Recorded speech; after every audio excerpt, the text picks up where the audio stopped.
남아연방 시절에는 그렇게 강력하고 폭력적이지는 않았습니다. 이제 2차 대전이 끝나고 아파르테이트가 보다 강력하게 시행되기 시작하는데요. 남아연방은 2차 대전을 거칩니다. 전쟁 특수로 경제가 성장합니다. 한편 흑인들은 전쟁 중에 백인들이 없어졌어요. 전쟁하러 갔기 때문에.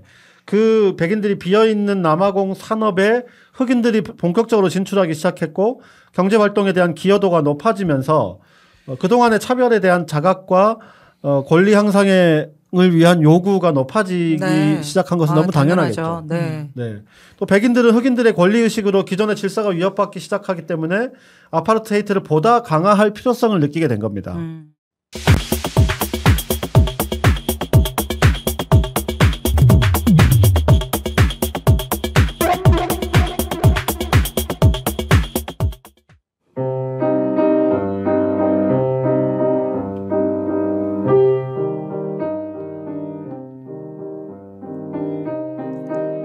오리엔탈리즘은 동양과 서양이라는 것 사이에서 만들어지는 존재론적이고 인식론적인 구별에 근거한 하나의 사고방식이다. 에드워드 사이드는 1978년 오리엔탈리즘이라는 책을 통해 서구의 인식, 즉 오리엔탈리즘은 서구가 동양을 타자화하며 동양인의 삶이나 역사적 사실과 무관하게 서구의 문화적 투사와 상상력에 의해 구성된 것이라고 주장합니다. 그래서 서구는 이런 인식을 통해 동양의 열등한 속성과 서구의 진보적이고 우월한 속성을 비교하여 동양을 지배하고 재구성하며 억압하기 위한 정당성과 명분을 획득한다고 비판합니다. 단순히 동양을 깔보는 선입견 정도가 아니라 존재론적이고 인식론적인 거대한 담론이라고 말했습니다. 우리가 아프리카를 바라보는 인식에 이런 오류가 없는지 생각해 봅니다.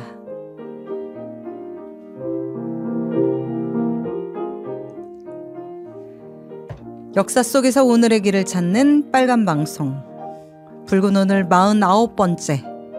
아프리카의 어제 그리고 오늘 3부. 자기 땅에서 유배당한 사람들. 남아공의 아파르트헤이트 그리고 로디지아. 지금 시작합니다.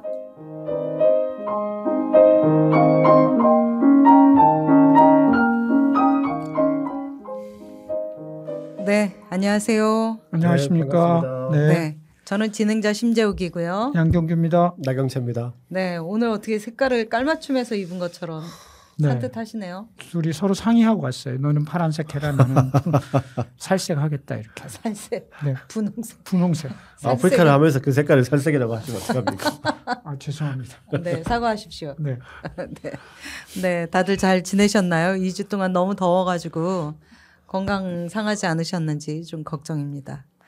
자, 저희 오늘도 해야 될 얘기가 많기 때문에 시사 방송은 딴 데 가서 들으시고요.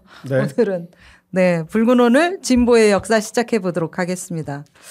자, 오늘부터 아프리카의 현대사를 이야기하기로 했잖아요. 네, 그 첫 번째로 아프리카의 인종차별 그리고 남아공의 아파르트헤이트 그리고 로디지아 이야기를 하기로 했는데요. 네. 지난 시간에 유럽의 아프리카 식민지화 과정을 미처 끝내지 못해가지고, 그 부분 마무리하고, 남아공과 로디지아 얘기를 그 다음에 해야 될 것 같습니다. 네. 지난 방송 마지막 부분에서 유럽이 전체 아프리카 대륙을 식민지로 만드는 과정을 얘기했었죠? 네. 근데 이제 그 중에서 유의하게 독립국가로 남았던 두 나라 얘기가 있었어요. 에티오피아, 그리고 라이베리아. 그 나라는 왜 독립국가로 남게 되었는지를 얘기하려고 하다가 마치면서 다음 시간에 한다고 했으니까 오늘 그 이야기를 시작으로 해서 유럽의 아프리카 식민지화 과정에 대한 이야기를 마무리하고 그리고 나서 아마공과 로디지아 이야기로 넘어가 보도록 하겠습니다. 네.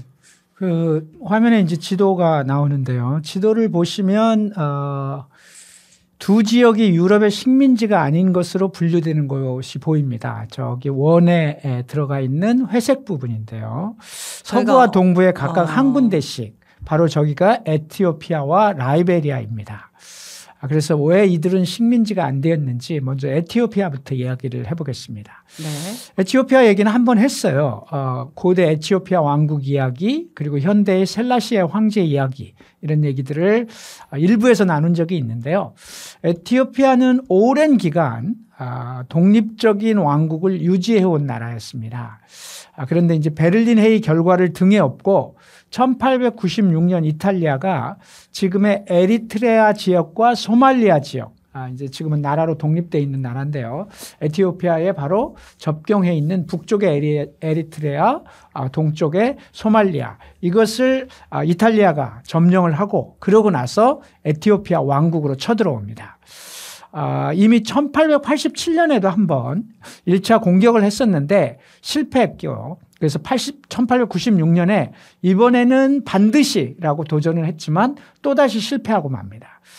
유럽의 모든 나라들이 식민지 전쟁에서 실패한 적이 없었는데 유독 이탈리아의 에티오피아 공략만 실패합니다. 이때 에티오피아 황제가 메넬리크 2세였는데요. 이 황제는 이탈리아의 공격을 막아내게 됩니다. 그리고 아프리카에서 정말로 모두가 식민지가 될 때 이 독립국가로서 남게 되는 겁니다. 그렇긴 하지만 이런 에티오피아조차도 1차 대전 후에는 다시 열강들이 아프리카를 재편하는 과정에서 1935년에 베니토 무솔리니의 이탈리아가 다시 한번 침공을 하고 결국 식민지가 되고 맙니다. 그리고 그때부터 에티오피아는 하일레 셀라시아 황제를 중심으로 독립투쟁을 이어가고 그런데 이제 2차 대전에서 이탈리아가 패전국으로 정리되면서 에티오피아 왕국은 독립하고 부활하게 됩니다. 어쨌든 에티오피아 왕국은 이렇게 잠시 1차 대전 이후에 에티오피아의 식민지였던 적은 있지만 오랜 기간 독립국으로 남아 있었던 나라입니다. 네. 네, 아프리카 동쪽에 에티오피아가 식민지가 되지 않고 그러니까 늦게 식민지가 되고 네. 했다면 아프리카 서쪽에는 라이베리아라고 하는 나라가 독립국가를 유지했습니다. 라이베리아는 뭐 이름부터 그 라이베 뭐 자유 이런 뜻이잖아요. 자유의 땅 이런 뜻인 것 같은데 이 화면에 나오고 있는데 라이베리아는 아프리카에서 가장 먼저 그리고 세계에서는 두 번째로 만들어진 흑인 공화국이에요. 가장 첫 번째 흑인 공화국이 어딘지 혹시 아시나요? IT 공화국이죠. 네, IT 공화국. 네. IT가 최초의 흑인 공화국이라면 네. 라이베리아는 두 번째 세계사에서 두 번째 흑인 공화국인 겁니다. 그러니까 아프리카 노예로 잡혀서 아메리카 지역에 팔려갔던 흑인 노예들이 반란을 일으켜서 1801년에 세운 나라가 바로 중미에 있는 IT이고요. 두 번째 흑인 공화국이 1847년의 라이베리아입니다. 당시 아프리카 서해안은 여러 유럽 국가가 각축을 벌이면서 식민지로 우선적으로 만든 지역인데요. 지난 방송에서도 얘기했다시피 유럽인들에게 이 지역이 특히 후추 해안, 곡물 해안 등으로 불렸던 지역입니다. 이 지역이 라이베리아 지역인데 여기는 포르투갈, 네덜란드, 영국 같은 나라들이 해안에 거점을 만들고 그 이후에 식민지로 만들려는 시도가 있었지만 유럽인들이 딱히 매력을 느낄 만한 다른 요인은 별로 없는 이런 지역이었습니다. 당장 쓸 수 있는 자원도 많지 않은 데다가 또 말라리아가 창궐하고 아프리카에 또 적대적인 원주민들이 그냥 순순히 땅을 내주지 않았기 때문에 계속해서 충돌이 끊이지 않았던 거죠. 그런데 그런 이 지역을 미국이 돈으로 사버립니다. 그러니까 이 별로 나올 것도 없는 땅을 미국이 구입한 이유가 뭐냐? 바로 흑인들을 역이민시키기 위한 것이었어요. 그러니까 아프리카에서 강제로 잡아다가 아메리카 땅에서 노예로 살았던 흑인들을 다시 아프리카로 보내자는 흐름이 생긴 겁니다. 1800년 들어서 유럽에서도 노예무역이 폐지됐고 또 미국에서도 인권 문제가 계속 제기되었고 특히 북부 일부주에서는 노예제가 먼저 폐지되는 등 흑인 노예 문제가 본격적인 심각한 사회 문제로 다뤄지던 와중에 1821년 흑인을 다시 아프리카로 보내주자 이런 운동이 일어난 겁니다. 그래서 미국 식민협회가 오갈 데 없는 해방된 흑인들, 원래 노예 상태일 때는 주인 집에서 먹고 자고 할 수 있었거든요. 그렇죠. 근데 이제 해방된 흑인들은 당장 일자리가 있는 것도 아니고 먹을 게 있는 것도 또 아니란 말이죠. 또 다른 사회 문제가 되는 거죠. 이들을 다시 원래 이들의 땅으로 돌려보내자라고 하는 운동이 생긴 겁니다. 그래서 이제 미국 식민협회가 아프리카에 이들을 수용하기 위해 땅을 산 거죠. 그리고 이 지역을 처음에는 먼로비아 이렇게 불렀습니다. 라이베리아가 아니고 먼로비아. 그래서 먼로라고 하는 사람이 있죠. 미국 네. 대통령. 마릴린 monroe. 마릴린 먼로. 아, 네. 미국 대통령 중에 제임스 먼로라고 있습니다. 마릴린 먼로가 아니고요. 이 제임스 먼로의 땅이라는 뜻으로 이렇게 처음에 지었어요. 야심차게 이렇게 시작했지만 시간이 흐를수록 이민자는 줄어들고 또 미국이 이 지역을 돈 주고 샀는데 사실 이 원주민들이 100% 동의가 됐겠습니까? 그렇죠. 원주민들도 이주한 흑인들의 소유권 주장에 강력하게 반발하면서 또 충돌이 생기고 이러는 와중에 역이민을 통해서 흑인 노예 문제를 해결하려고 했던 미국의 계획이 차질이 생깁니다. 그렇지만 미국의 지원에 힘입어서 1847년에 라이베리아라는 이름의 아프리카 최초 공화국이 건국되는 것입니다. 그러니까 이 라이베리아는 미국 지원 아래 건국이 되었기 때문에 유럽 열강들은 뭐 미국과 굳이 충돌할 이유가 없잖아요. 그래서 라이베리아는 건드리지 않고 그냥 그대로 인정을 합니다. 그래서 라이베리아는 결국은 형식상 식민지는 아니지만 사실상 미국의 식민지와 크게 다를 바 없는 독립국가였다 이렇게 볼 수 있습니다. 그 이후에 원주민과 미국 출신 이주민 사이에도 분쟁이 끊이지 않고 이어지고요. 또 원주민들은 거꾸로 역이주한 흑인들을 검은 백인이라고 불렀어요. 검은 백인이라고 부르면서 이주민들은 또 미국을 등에 업고 원주민들을 야만적이라고 부르면서 2등 시민 취급을 하는 갈등이 생긴 거죠. 투표권도 안 줬어요. 그러니까 아프리카 최초의 공화국인 건 맞지만 그래서 식민지의 수탈도 없는 역사를 가졌지만 불평등한 사회제도 또 이로 인한 원주민과 다시 역이민을 온 이주민과의 끝없는 충돌 때문에 오랜 기간 이 나라가 안정적이지는 못했습니다. 2차 대전 이후 한때 윌리엄 터브만이라고 하는 대통령 체제에서는 이주민 원주민의 통합을 만들어내고 또 경제 성장도 일정하게 이루어졌는데 그러니까 1950년대에는 우리나라보다 국민소득이 2배 정도였다고 하니까요. 또 한국전쟁에 참전하진 않았지만 물자 지원도 했다고 해요. 이 나라가. 그러니까 당시에는 어느 정도 안정을 찾는 듯 보이긴 했어요. 그렇지만 그 이후에 또 무려 27년간 장기 집권으로 이어지면서 독재가 시행됐고 인권을 억압하는 정권으로 돌변한 이후에 이 라이베리아는 1899년부터 2003년까지 해묵은 이주민과의 갈등, 또 친미와 반미 세력 간의 혹독한 내전을 2번이나 거치는 등 혼란이 극심했습니다. 지금은 다행히 어느 정도 안정을 찾았다고는 하는데 여전히 전체 아프리카에서도 상대적으로 후진국으로 남아있다. 이런 나라라고 말할 수 있습니다. 그렇군요. 네. 라이베리아 하면 또 뭐 유명한 얘기가 하나 있어요. 여기 대통령이 축구 선수였거든요.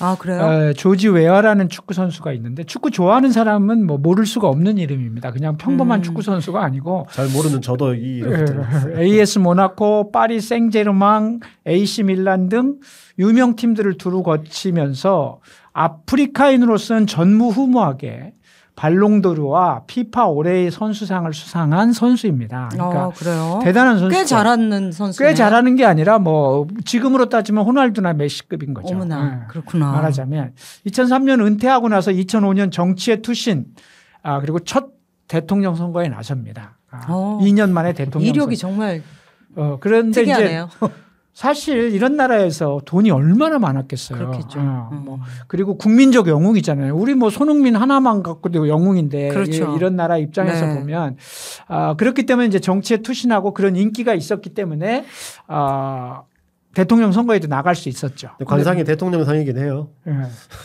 그래서 이제 저 사진에 나오는데요. 첫 번째 선거에서는 2위로 낙선했지만 이후에 정치를 계속해서 2017년에 치러진 25대 라이베리아 대통령 선거에서 대통령으로 당선이 됩니다. 그래서 이제 야, 축구 선수가 무슨 정치, 뭐 손흥민이 그럼 이렇게 생각할 수도 있는데 그렇게 생각할 수 없죠. 2003년에 투신하고 2017년에 대통령이 됐으니까 어쨌든 그럼요. 꽤 오랜 네. 기간 정치를 한 거죠. 누구처럼 아무것도 모르는 사람이 갑자기 대통령이 돼서 나라를 망친 거하고는 다른 거지. 네. 네. 기본적으로. 2023년 다시 재선에 도전했지만 실패했고요. 그래서 임기 한 번으로 마친 상태입니다. 유명한 얘기는 2018년 9월 11일 현직 대통령인데 52살에 그동안 내가 국가대표 은퇴 경기를 못했다. 그래서 주장 완장을 차고 나이지리아 국가대표팀하고 A매치에 대통령이 진짜로 네, 세계 뉴스거리가 됐었죠. 현직 대통령이 네. 선수로 좀 아유, 너무한 거 아닌가? 너무 재밌다. 뭐 그럴 수 있죠. 네. 네. 아이, 참. 아프리카 얘기는 모두 다 새로운 것 같아요. 네. 그만큼 제가 아프리카를 잘 몰라서, 그 축구도 잘 모르고, 그래서 처음 듣는 얘기인데요. 어쨌든 두 나라의 이야기 잘 들었습니다. 네. 네. 식민지가 아니었던 두 나라의 이야기였고, 이 두 나라를 빼면 모두가 유럽의 식민지였다는 거잖아요. 자, 유럽 국가들에게는 그 산업화된 자본과 무기가 있었으니까 그야말로 뭐 그렇죠. 이 아프리카를 먹는데 거칠 것이 없었을 텐데요. 네. 저항은 없었을까요? 저항도 물론 있었죠. 근데 이제 저항을 해도 게임이 안 되는 거죠. 현대식 무기를 앞세우는 서방의 침략에 아프리카의 원주민들이 대항하는 데는 한계가 있을 수밖에 없죠. 이런 무기라고 하는 측면이 하나 있었는가 하면 또 하나는 아프리카의 풍토병이라는 게 있었습니다. 그래서 사실 식민지를 지배하고 아프리카에 진출하는데 가장 큰 어려움 중에 하나였는데 유럽 입장에서 볼 때 이 풍토병을 극복할 수 있는 의약품이 개발됩니다. 초기에 유럽 국가들이 이제 연안의 무역 거래로부터 내륙으로 진출하지 못했던 이유 중에는 아프리카의 풍토병, 그 중에도 말라리아가 가장 중요한 적이었는데 네. 이것을 치료할 수 있는 의약품 키니네가 1850년경에 개발이 됩니다. 그래서 이제 밀림에서 치고 들어갈 수 있고 대규모의 군사작전도 수행이 가능하도록 만들었던 거죠. 거기다가 월등한 화력의 무기까지 있기 때문에 사실 질풍노도로 정리를 할 수 있었던 거죠. 네. 특히 이제 1884년에 기관총이 개발되거든요. 그러니까 따쿵따쿵이 아니고 두두두두두가 되는 거죠. 얼마나 위력적이었겠어요. 네. 한마디로 쓸어버리는 거죠. 그러니까 영국이 수단을 점령하던 전투에서 영국군이 원주민 1만 800명을 사살할 때 영국군 사망자는 불과 49명에 불과했다라고 하는 통계도 남아있는 걸 보면 너무 압도적이네요. 이 현대식 무기의 차이가 네. 얼마나 심하냐. 그러니까 이제 유럽 국가들은 야, 너네가 자꾸 무기 같은 거 원주민들한테 팔고 그러는데 뭐 그럴 수는 있는데 기관총은 팔지 마라. 이렇게 이제 협약까지 맺게 아프리카에는 팔지 마라. 우리끼리만 서로 그렇죠. 사고 팔고 진짜 나쁜 놈들이. 그렇게 이제 어쨌든 이 두 가지 지점이 바로 이제 아프리카를 그야말로 식민화로 쓸어버릴 수 있는 주요한 배경이었다 이렇게 볼 수 있습니다. 네.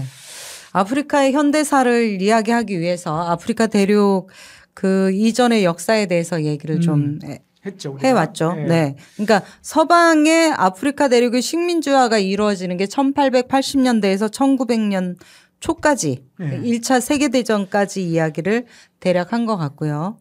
자, 우리가 이 이야기를 한 것은 아프리카의 현대사를 살펴보기 위해서 먼저 아프리카 전체의 역사를 한번 살펴보자 이런 취지였잖아요. 네. 자, 그러면 이제 지금까지는 그런 전체 역사를 살펴보면서 기본적인 이해를 좀 한 거고요. 이제부터는 아프리카의 현대사를 이제 시작해 보도록 했으면 좋겠습니다. 네. 그래도 우리가 현대사를 아주 본격적으로 네. 발을 확 담그기 전에 유럽의 아프리카 식민화 과정의 전체적인 흐름과 의미 정도는 마지막으로 네. 정리를 한번 해보고 가면 좋을 것 같아요. 우리나라도 일제 식민지라는 역사를 거쳤잖아요. 그렇죠. 이게 이제 우리나라 당연히 정치, 경제, 사회, 문화 모든 전반에 미치는 영향이 매우 컸다라고 하는 점을 우리 모두가 알고 있기 때문에 유럽의 아프리카 식민지배 또한 비슷했을 거다 이렇게 생각할 수 있는데 몇 가지 점을 함께 좀 짚어보고 갔으면 좋겠어요. 첫째는 식민화 과정 그리고 식민 지배 과정이 매우 폭력적이었다. 이 폭력성의 문제를 좀 짚을 수밖에 없고요. 앞에서도 살펴봤지만 유럽이 아프리카를 식민지로 만드는 과정은 일단 보호조약이라는 이 허울을 쓰고 이렇게 발을 들여놓고 식민지로 만들어가는 과정을 택했는데요.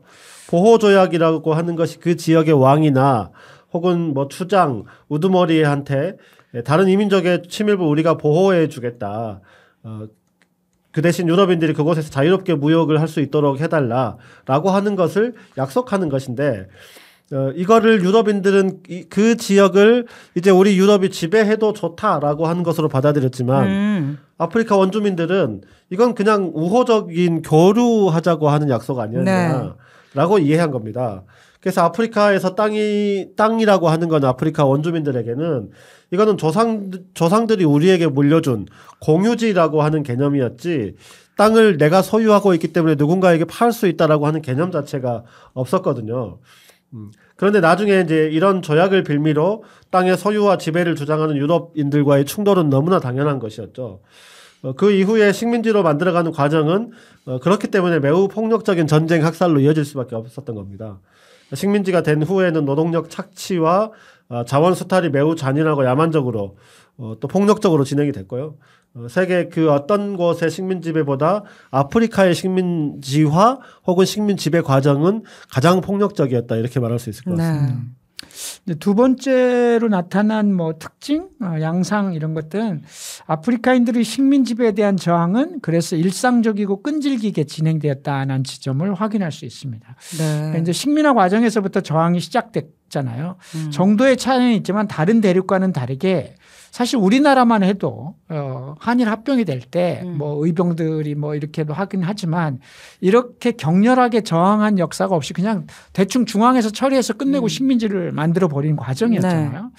아프리카의 식민화는 유럽 각국의 현대 무기를 앞세운 폭력에 맞서서 격렬하게 충돌하면서 결국 이 과정이 완결되는 구조였기 때문에 그래서 어느 지역과는 다르게 결국 이런 충돌의 역사로부터 시작된 식민화였기 때문에 식민지가 된 이후에도 원주민들의 저항은 식민지 기간 내내 진행되었고 결국 이런 저항들은 이후 독립투쟁의 중요한 동력이 되었다라고 하는 지점을 아프리카의 식민 지배에서 한번 확인해 볼 수 있는 두 번째 측면이다 이렇게 볼 수 있고요. 셋째로는 뭐 어느 곳이든지 다 확인되는 건데 소위 식민지 근대화론 우리도 이제 그런 얘기들 많이 하는데 아프리카에서도 여실히 확인된다라고 하는 점입니다. 이미 확인한 것처럼 유럽 각국의 아프리카 식민화는 제국주의라는 자본주의의 모순을 극복하는 자본의 야만을 아낌없이 드러내는 과정이었습니다. 이미 이제 노예무역으로 아프리카의 전통적인 체제와 문화를 파괴했던 유럽 각국은 19세기 이후에는 이제 본격적으로 식민지로 만들어가는 과정이었잖아요. 그렇게 해서 원료 공급지, 상품 수출 시장 이렇게 이제 식민지를 활용하게 되는데요. 더구나 천연 자원이 전 세계 대륙 중에서 가장 풍부했던 이 아프리카 대륙의 특성을 최대한 이용하면서 그러면서 어쨌든 자원을 수탈하게 되는 거죠. 그렇게 되다 보니까 아프리카인들의 삶의 조건을 최악의 상태로 만들게 됩니다. 식민지 근대화를 얘기할 때 흔히 도로, 항만, 철도, 의료 뭐 이런 것들을 얘기하지만 아프리카에도 물론 그런 것들이 있었지만 이것은 사실 수탈을 위한 시설이었던 거죠. 따지고 그렇죠. 보면. 네. 그래서 합리화와 허울 좋은 명분에 불과한 거죠. 그러니까 이게 왜 허울 좋은 명분이냐라고 하는 것은 확인해 보면 아프리카의 독립국가가 들어선 1950년대 말에서 1960년대의 통계를 보면 전 세계의 GDP 중에 아프리카 전체의 GDP는 2%에 불과했습니다. 전 세계 대륙을 기준으로 볼 때. 네. 그러니까 여기 이제 50 몇 개국이 있다고 하는 거잖아요. 네. 그렇게 생각해 보면 근대화가 된 것이 아니라 식민 지배 때문에 오히려 낙후될 수밖에 없는 지역이 돼버렸다는 거고 1인당 국민소득도 대체적으로 $80 수준이었고 또 GDP에 기여하는 공업화 비율 산업화, 공업화 비율도 남아공의 25%를 제외하면 그 나라의 공업 비율은 5%밖에 안 될 정도였다라고 치면 그야말로 아프리카에 대한 유럽의 수탈이 얼마나 철저하게 진행됐는지 식민지 근대화를 통해서 그래도 아프리카를 어쩌고 저쩌고 했다 이런 얘기는 그야말로 할 수 없는 얘기다라고 하는 말씀을 드릴 수 있습니다. 네, 그 다음으로는 뭐 자주 우리가 언급을 했지만 식민화 과정에서 노예무역에 의해서 폭력이 이식되고 또 유럽 각국이 자의적으로 식민지를 분할하고 식민 지배에서 취한 민족 간의 차별적인 식민지 정책 이런 것들이 기존의 공동체를 대부분 다 파괴를 했고요. 오늘날까지 그 후과가 매우 크다는 점을 지적하지 않을 수 없습니다. 경제적인 낙후 또 장기간의 독재와 내전의 일상화를 부르는 민족 분쟁, 또 종교 분쟁 다 여기에서 연유하는 거고요. 식민 지배의 후과는 통상적으로 이후 독립국가의 사회 체제에 심대한 영향을 미치는 법인데 유럽의 아프리카 지배는 그 어떤 식민 지배보다 현대 아프리카의 치명적인 어떤 난제, 문제를 남겨놓았다 이렇게 말할 수 있습니다. 네. 그러니까 이제 사실 결론적으로 말하면 아프리카를 이야기할 때마다 거론되는 우리가 이제 아프리카 이야기를 하면 어쩔 수 없이 얘기가 되는데요. 기아, 폭력, 낮은 문화 수준, 후진적인 민주주의 이런 것들을 얘기하게 되는데요. 결국은 그래서 아프리카가 열등한 게 아니라 이런 모든 것들이 식민 지배가 가져온 후과다라고 하는 것을 좀 정확하게 확인해야 된다. 우리가 아프리카를 이야기하면서 불가피하게 다루게 되는 현대사의 많은 문제들을 아프리카의 후진성이라는 지점에 착목해서 이야기해서는 안 된다라고 하는 것을 확인했으면 좋겠습니다.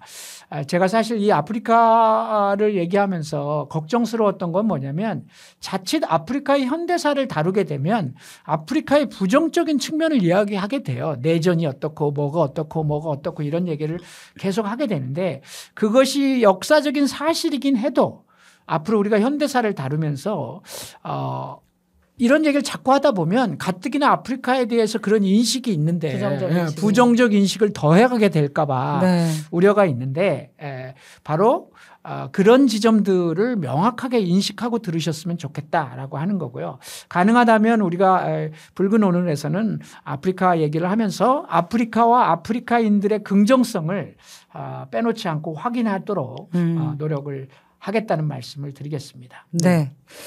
식민 지배를 거쳤던 우리에게도 앞서 나왔던 여러 가지의 이야기들은 충분히 공감할 수 있는 얘기라고 생각을 하고요. 지금까지 이제 얘기들이 충분히 다 진행되진 못했지만 그래도 지금 앞으로는 본격적으로 아프리카 현대사에 대해서 얘기를 해야 되니까요. 미처 다 다루지 못한 부분들도 있을 텐데 앞으로 이제 현대사를 이야기하면서 더 짚어볼 수 있는 기회가 네. 있을 거라고 생각하고 자 이제 현대사로 넘어가 보도록 하겠습니다. 네. 맨 먼저 하는 얘기는 남아공의 아파르테이트 흑인의 대륙 아프리카에서 소수의 백인에 의해 잔혹한 인종차별이 이루어졌던 남아공과 로디지아 얘기를 먼저 하려고 합니다. 우리가 유럽의 아프리카 식민지배 과정에서 그냥 넘어간 부분이 남아프리카 쪽은 식민화가 어떻게 진행됐을까 이 부분을 좀 다루지를 못했거든요. 그래서 네. 이제 이 부분을 다루려고 하다 보니 그러면 바로 이어서 남아공의 아파르테이트까지 이어가는 게 좋겠다 싶어서 이야기를 맨 먼저 고르게 되었습니다. 네. 네. 남아공은 워낙에 인종차별로 유명하고 넬슨 만델라 얘기도 있고 네. 하니까 좀 알 것 같긴 한데 로디지아라는 나라는 좀 생소한데요. 네. 네. 우선 그렇죠. 궁금한 게 어떻게 흑인의 땅 아프리카 대륙에 백인의 나라가 생겨날 수 있었는지 이거 궁금하고요. 그리고 또 어떻게 흑인의 땅인 아프리카에서 소수의 백인에 의해서 흑인들이 이제 지배당하고 극심한 인종차별을 겪게 되는 그런 국가가 생겼을까? 이런 의문도 있습니다. 말하자면 이제 오늘 제목처럼 그들은 어떻게 자기 땅에서 유배된 삶을 살게 되었나. 이거겠죠. 그 기원이 무엇인지를 얘기해 주셨으면 해요. 그리고 먼저 이제 남아공이란 나라를 간단하게 소개해 주고 어떻게 그 남아공이 백인의 나라가 되었는지 네. 그 얘기를 좀 해 주시면 좋겠습니다. 네. 먼저 말씀하신 로디지아는 인종차별이 극심했던 시절의 나라 이름입니다. 지금 이제 그런 나라의 이름은 없는데요. 지금은 바뀌었어요. 예. 네. 현재는 과거 로디지아의 북쪽은 저 지도를 보시면 남쪽에 잠비아라는 나라가 있는데요. 로디지아 북쪽, 북로디지아는 잠비아라는 나라가 들어섰고 남로디지아, 로디지아의 남쪽은 짐바브웨라는 나라가 들어서 있습니다. 화면을 보시면 남아공의 북부와 국경을 면하고 있는 나라가 짐바브웨고 그 위가 잠비아 보이시죠? 네. 일부에서 한때 남부 아프리카에서 가장 강성했던 왕국이 짐바브웨 왕국이라고 설명을 드렸었는데요. 초창기에 그 얘기했었던 것 같아요. 현대의 짐바브웨는 그 영광을 잇는다라는 의미에서 붙인 국명이다 이렇게 이해하시면 될 거고요. 그래서 이제 로디지아 이야기는 남아공 이야기를 하는 과정에서 다루도록 하고 남아공 이야기부터 본격적으로 시작해 보도록 하겠습니다.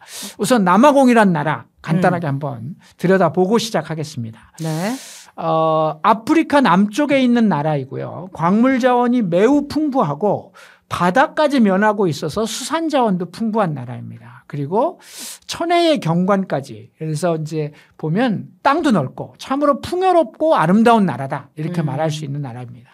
아프리카 국가 중에 GDP가 1위인 나라이고 G20에 유일하게 속해 있는 아프리카 국가입니다. G20에 속해 있어요? 네. 요즘 한참 언론의 주가가 높았던 일론 머스크가 여기 출신입니다. 아, 그래요? 네.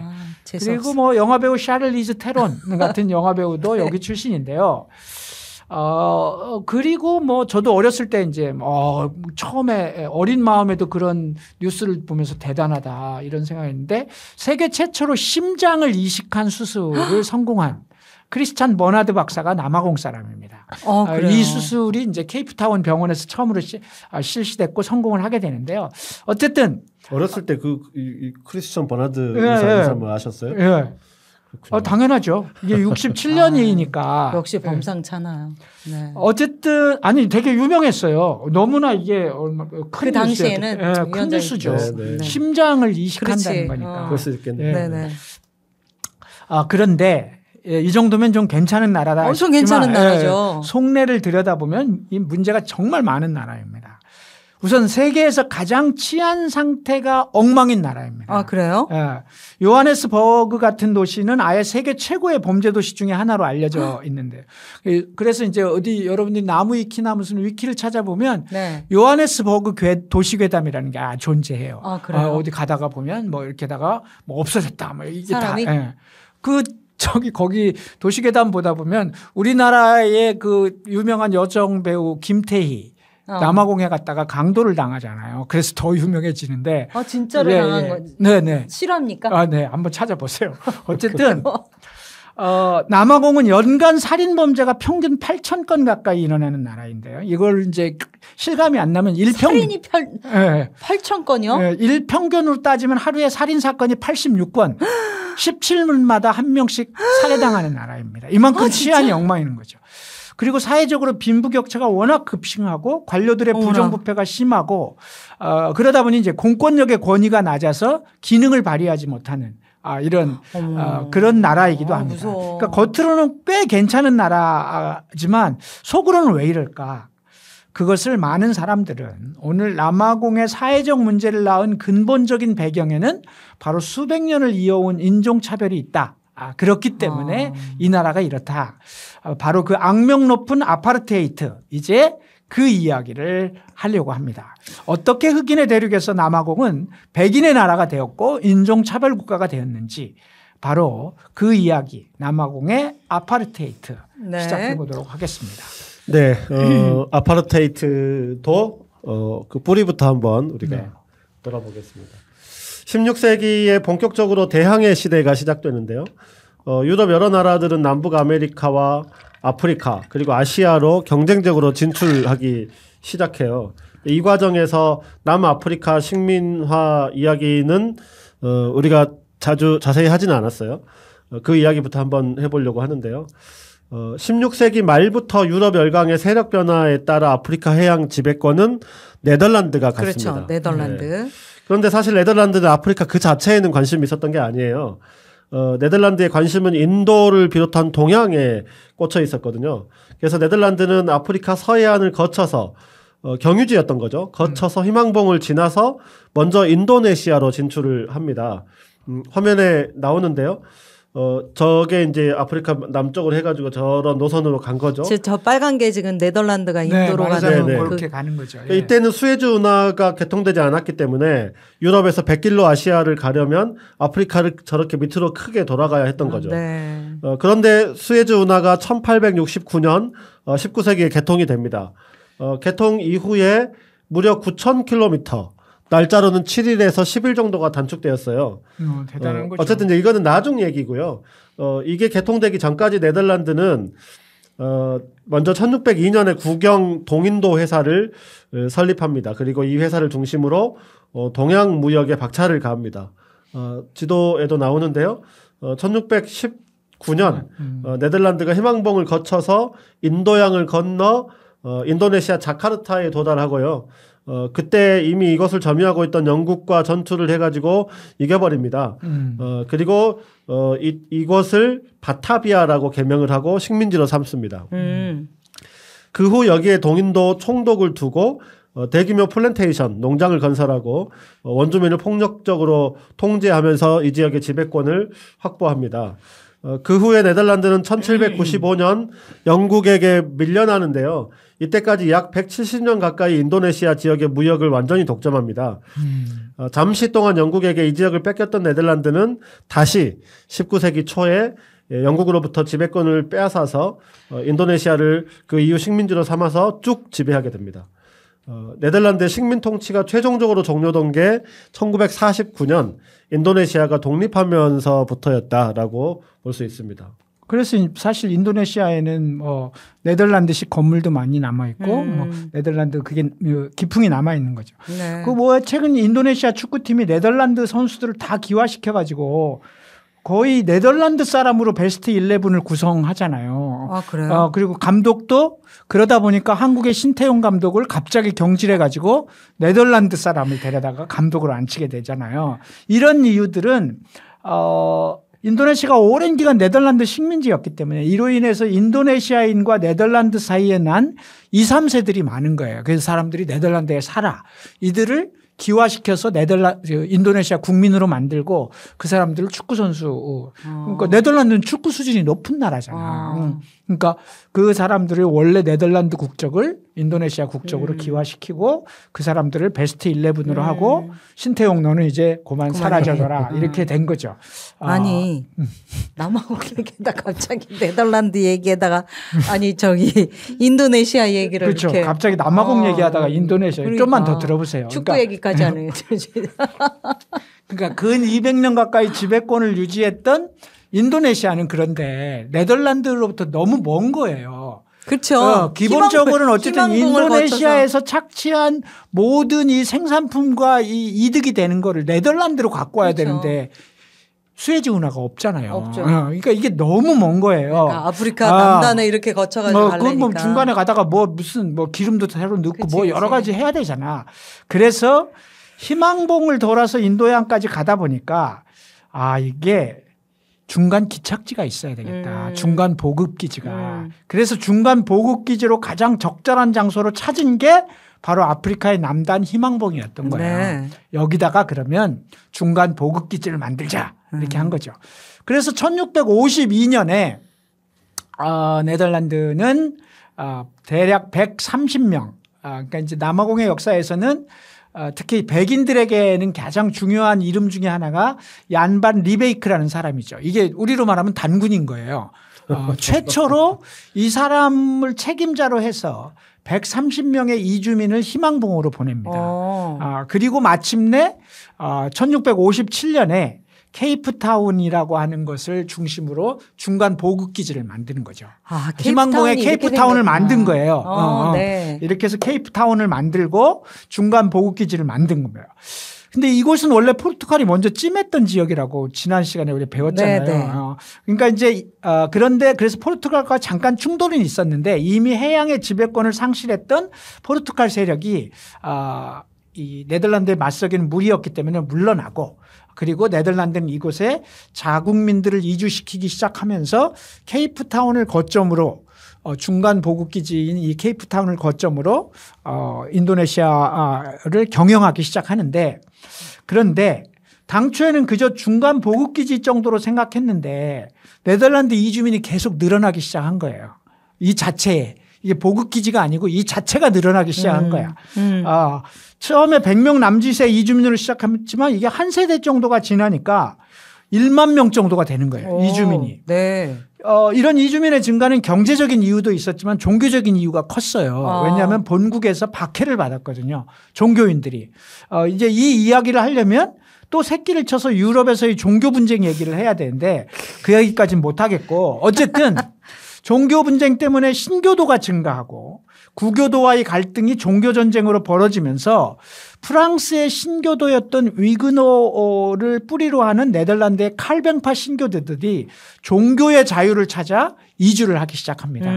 사실 아메리카 미국이라고 하는 나라도 신교도들이 종교의 자유를 찾아서 그렇죠. 왔다 뭐 이런 것처럼 그래서 위그노를 뿌리로 하는 네덜란드의 칼뱅파 신교도들이 종교의 자유를 찾아 이주하게 됩니다. 근데 여기서 우리가 하나 잊지 말고 넘어야 될 것은 이 뿌리가 칼뱅파 신교도로부터 출발했다는 배경은 이후 남아강 역사에서 매우 중요한 의미를 갖습니다. 그래요? 종교적 뿌리를 갖고 뭘 한다라고 하는 건 늘상 복잡하고 심각한 문제를 가장 심각한 데가 어디에 종교적 뿌리로 생겨난 거기가 팔레스타인이잖아요. 그게 이스라엘인 거잖아요. 이스라엘이네. 이제 그런 관점에서 그 이야기 이제 뒤에 한번 다시 살펴보도록 하겠습니다만 여하튼 이렇게 정착하고 이 지역 자체를 새로운 조건으로 만들기 시작합니다.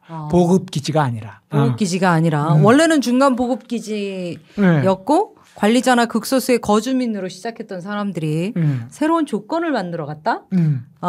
이거는 이제 보급기지 정도의 위상이 아니라 독자적인 어떤 위상을 갖는 그렇죠. 뭔가를 만들었다는 얘기네요. 네. 남아공 역사는 바로 이 사람들 처음에 뭐 130명으로 시작된 이 사람들이 이 독자적인 공동체를 만들기 시작한 것으로부터 시작했다 이렇게 말을 할 수 있을 것 같아요. 그러니까 이 사람들이 점차 영역을 넓히면서 처음에는 단순히 네덜란드의 동양 무역, 특히 인도네시아 무역의 중간 보급기지로 시작했는데 이제는 독자적인 영역을 확보하기 시작한 거죠. 네. 즉 이 사람들이 남아공의 원주민인 이 코이코이족, 산족 이런 사람들과의 교역을 통해서 상하를 독자적으로 거래하기 시작하고 또 이 과정에서 유럽의 아프리카 지배가 늘 그랬듯이 처음에는 호혜적인 거래 관계로 시작하지만 결국에는 폭력적인 관계로 바뀌기 시작하는 거죠. 네덜란드 사람들은 점차적으로 내륙으로 희망보고 이제 이 바다의 연안 쪽이잖아요. 내륙 쪽으로도 지배권을 확대해서 원주민들을 계속해서 몰아내고 갈등하기 시작합니다. 당연히 원주민들은 저항할 수밖에 없겠죠. 저항이 치열하게 벌어지고요. 원주민들은 네덜란드의 우세한 무기에 밀립니다. 또 네덜란드 사람들이 가져온 병, 천연두라는 질병에 굴복하게 됩니다. 그러면서 내륙으로 쫓겨나게 된 것이죠. 원래는 서양에서 온 사람들이 아프리카로 와서 말라리아 때문에 고생했는데 이제 말라리아를 극복하기 시작했잖아요. 그러면서 오히려 거꾸로 유럽에 있던 천연두를 가지고 이제 아프리카 사람들에게 어찌했을까? 연역이 없는 거죠. 네, 이렇게 되는 거죠. 그러니까 이 저항하는 원주민들은 감옥에 당연히 가두고요. 네덜란드는 이 사람들을 수용하기 위해서 케이프타운 앞바다에 로벤 섬이라는 섬이 있는데 여기에 대규모 감옥까지 만듭니다. 나중에 이 로벤 섬은 남아공이 흑인 정치범들을 수용하는 감옥이 되고 넬슨 만델라도 모두 28년 감옥 생활을 했는데 그중 18년 동안 바로 이 섬에 있었다고 하죠. 아유, 세상에. 네덜란드인들은 여기에서 이제 원주민들을 강제노역에 투입하거나 아예 노예로 부르기 시작합니다. 이렇게 진짜 이렇게 하나같이 못됐을까요? 유럽인들. 그러게요. 요새 미국은 사실 이때의 유럽에 비하면 착한 편이다, 그죠? 그렇게 말해도 뭐 말이 안 되지 않을 정도인 거죠. 그러니까 네덜란드인들은 이제 이렇게 됐고요. 이렇게 네덜란드인들이 인도네시아에서 그랬던 것처럼 남부 아프리카 지역을 완전히 식민화하기 시작한 거죠. 최초 이주한 후에 약 100년이 지난 거예요. 이 사이에 네덜란드인들의 이주민만이 아니라 이 지역을 지배하는 완전히 새로운 인종 집단이 되면서 자신들만의 공동체를 이루기 시작한 겁니다. 아까 얀 벤 리베이크라고 하는 사람이 일종의 130년? 이제 최초의 보어인 뭐 이렇게도 말할 수 있을 것 같아요. 그렇죠. 이 사람들이 100년 만에 완전히 새로운 인종 집단이 되었다 이렇게. 그러니까 이제 거기서 사람들이 토착화된 거죠. 그렇죠. 백인들이 와가지고. 아니 이곳에도 그 네덜란드인들을 관리하는 독자적인 어떤 행정체계나 국가의 감독 체제가 그렇죠. 원래 있지 않았겠어요? 국가 차원에서 했던 거니까 원래는. 그러니까. 근데 이런 독자적인 공동체를 만들어가는 것에 대한 어떤 예를 들면 네덜란드 본국이나 동인도 제도의 어떤 견제나 어떤 방침 같은 게 없었을까? 그러니까 이제 이곳 기지를 관리하기 위해서 본국에서 파견한 동인도 회사의 간부들, 식민지 정부의 관료들 있었을 거 아니에요. 네네. 네덜란드 정부. 근데 이는 사실 소수였고 왔다 가는 사람들이지. 말하자면 여기 파견 나왔다가 또 본국으로 돌아가는 사람들이지. 그러다 보니 이 지역은 일찍부터 이주해 아예 주민화된 네덜란드인과 또 다른 유럽 나라에서도 온 유럽계 백인들이 사실상 이 지역의 주인이 되기 시작한 거예요. 숫자는 늘어나기 시작하고. 네네. 이들은 이제 시간이 지나면서 이게 무슨 1, 2년 혹은 10년, 20년이 아니라 세대를 이어가면서 그렇죠. 100년이 넘는 세월이 되니까 아예 독자적인 생활과 문화가 만들어지고 여기서 자식을 낳고 여기서 공동체를 만들어가게 되니까 자연히 자신들이 네덜란드인이다 이런 인식은 없어지고 그냥 우리는 여기 살고 있는 사람들인 거야. 이 땅에 태어난 사람들인 거죠. 그러다 보니까 점차로 네덜란드 본국과 단절하고 의식적이고 인식적으로도 단절되고 지리적으로도 사실 단절한 거죠. 그렇죠. 그냥 그 뿌리만 네덜란드에서 왔다 뿐이지 그냥 여기서 태어난 사람들이야. 그래서 스스로를 보어라고 호칭하기 시작해요. 그래요. 이게 네덜란드어로 농부라는 뜻인데요. 보어가. 이게 이제 영어식 표현이고 정말 네덜란드 말로는 부르라고 하는데요. 부르. 어쨌든 이제 보어라고 하는데요. 1652년 최초로 네덜란드에서 온 이주민들이 네덜란드의 농부들이었기 때문에 자기들을 이제 보어라고 부르기 시작한 거예요. 그리고 뭐 영어로는 아프리카너스, 아프리카의 백인 원주민 이런 식으로 칭하기 시작한 거죠. 그래서 이제 칼뱅 교도와 프랑스계 위그너를 비롯한 신교조들이 점점 더 많이 이주하게 되고 이들은 이제 아예 이 지역에 하나의 독자적인 인종이 된 거예요. 네. 아프리카 대륙에 사는 백인종이라는 독특한 인종이 된 거죠. 네. 그래서 당연하게 언어도 세월이 그렇게 많이 흘러가니까 네덜란드어를 모태로 쓰기는 하지만 다른 언어가 된 거죠. 네. 네덜란드어를 기본으로 한 다른 언어가 발생한 거죠. 이 언어는 후에 아프리칸스어라고 불립니다. 아프리칸스어. 아예 다른 언어가 된 거예요. 네. 그래서 이제 우리가 흔히 얘기하는 보어인이라고 하면 남아공에서 몇 세대 이상 산 백인이고 문화적으로는 칼뱅파 개신교도이고 비앵글로계이고 혈통과 상관없이 아프리칸스어를 쓰는 사람이다. 바로 이들이 아프리카의 백인종이었습니다. 좀 비약하면 일종의 그 민족의 대이동? 뭐 비슷한 거죠. 네. 민족이 이동해서 자리를 잡고 그러면서 독자적인 민족과 문화가 형성되는 그렇게 되듯이 슬라브족이 이동해서 각자 세르비아인, 우크라인 뭐 약간 뭐 그렇게 볼 수 있죠. 러시아인 뭐 이런 식이 되듯이. 네네네. 어쨌든 네덜란드인이 보어인이 되었다 이렇게 볼 수 있는 거죠. 네. 말까지 다른 말을 썼으니까. 뭐. 그러니까. 적절한 비교 같은데요. 이들은 이 지역의 지배민족. 지배 인종으로 자리 잡기 시작합니다. 네. 당연히 네덜란드 식민정부의 통제 밖으로 벗어나기 시작하고 네덜란드는 케이프타운 식민지 근처의 관리에 그쳤지만 이들 보호인들은 독자적으로 주변의 원주민들에게 땅을 사거나 혹은 무력으로 강탈하면서 점점점 지역을 넓혀가기 시작하는 거죠. 그래서 남부 아프리카 지역 전체로 그 영역을 점점 넓혀가기 시작합니다. 대략 18세기 초에서 18세기 말까지 이루어진 일이 이 영역이 확장되는 일이었습니다. 그런데 이 지역을 지배해 가면서 나름대로 자기들의 공동체를 점점 넓혀가던 보호인들의 지위를 위협하는 변화가 그야말로 엄청나게 큰 변화가 생기기 시작합니다. 아, 그래요? 그 변화는 안에서 생긴 게 아니라 유럽 대륙의 변화로부터 비롯됩니다. 근데 사실 그럼 유럽 대륙의 변화를 또 얘기해야 되는데 나 이 진짜 어떻게 제가 짧게나마 같은 시기 18세기 말에서 19세기 초까지 유럽의 이 아프리카에 영향을 미친 유럽의 역사를 간단하게 정리를 한번 해보겠습니다. 네. 당시 유럽은 프랑스 혁명을 시작으로 해서 근대 국가가 막 들어서기 시작하고 자, 18세기, 19세기니까요. 여러분 기억을 떠올려 보시면 프랑스 혁명이 있고요. 경제적으로 산업혁명이 일어나면서 자본주의라고 하는 체제가 막 자리를 잡고 있던 엄청난 시대다. 변화를 겪고 있는 중이었네. 그 시대다라고 하는 것을 기억해 주십시오.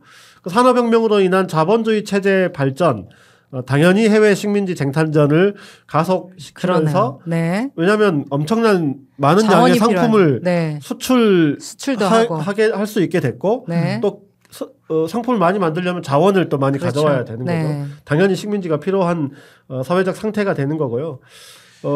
상품의 수출지이자 원료 공급지를 확장하는 식민지 쟁탈전이 가속화되고 있었던 시기인 거죠. 유럽 대륙에서는 프랑스 혁명의 위협을 느낀 나라들과 프랑스가 전쟁을 벌이기도 합니다. 그러니까 이 과정에서 1795년 네덜란드가 프랑스에게 점령당해 버려요. 그러니까 네덜란드 본국이 국력이 쇠해지니까 케이프타운에 눈독을 들이던 영국이 이 틈을 이용해서 1807년에 케이프타운을 점령해 버립니다. 그러니까 프랑스하고 영국이 이래서 앙숙이 됩니다. 앙숙이 됩니다. 네덜란드는 프랑스가 잡아먹었는데 프랑스 거를 그래서 네덜란드 거를 프랑스가 먹어버리면 아무 문제가 안 되는데 이걸 영국이 냉큼 먹어버린 거죠. 네, 네덜란드와 영국의 공방이 있었지만 이미 국군이 세한 네덜란드는 영국에게 뭐 별수가 없었습니다. 2,700억 원의 돈을 주고 이 지역을 양도합니다. 참, 그러니까 케이프타운 지들끼리 사고 팔고 아주 그래서 이제 이 남쪽 아프리카 남쪽의 주인이 네덜란드에서 영국으로 바뀐 거죠. 네. 케이프타운 일대를 식민지로 만든 영국이 우선 1809년에 호이텐트족 법이라고 하는 것을 제정합니다. 이곳의 원주민인 코이코이족과 산족을 통제하고 억압하는 법을 제정한 건데요. 호이텐트라는 말은 처음 네덜란드 사람들이 원주민을 부르던 말인데 이게 이제 코이코이족의 말이 네덜란드인이 듣기에는 딱 소리를 흡착하는 방식으로 발화하는 것을 보고 일종의 멸칭으로 이렇게 사용했다고 합니다. 멸칭. 예. 호이텐트. 멸시하는 호이텐트. 네. 그래서 이제 이 법은 원주민은 백인 고용주의 신분 증명서를 가지고 다녀야 된다. 밖에를 다닐 때는 사실상 원주민을 노예화한 법이었죠. 말도 안 된다. 네. 고용주가 사인한 증명서가 없으면 밖을 나다니지 못해 이런 겁니다.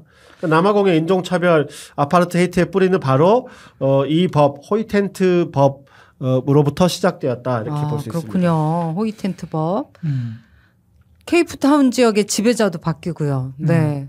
아니 이렇게 되면 다소 독립적인 공동체로 유지되고 있기는 했지만 그 뿌리가 네덜란드였잖아요. 그 네. 보어인들이. 네. 이들이 어떤 자신들의 어떤 지위나 이 공동체의 위협을 느꼈을 것 같은데요. 당연하죠. 네. 보어인들은 어떻게 대응했나요?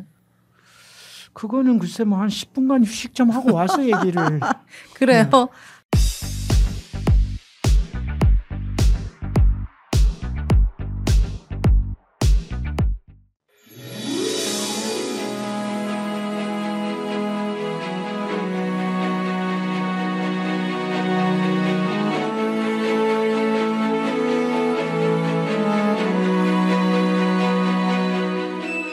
여러분은 지금 붉은온의 양경규, 나경채, 심재욱과 함께하고 있습니다. 역사 속에서 오늘의 길을 찾습니다. 붉은 오늘.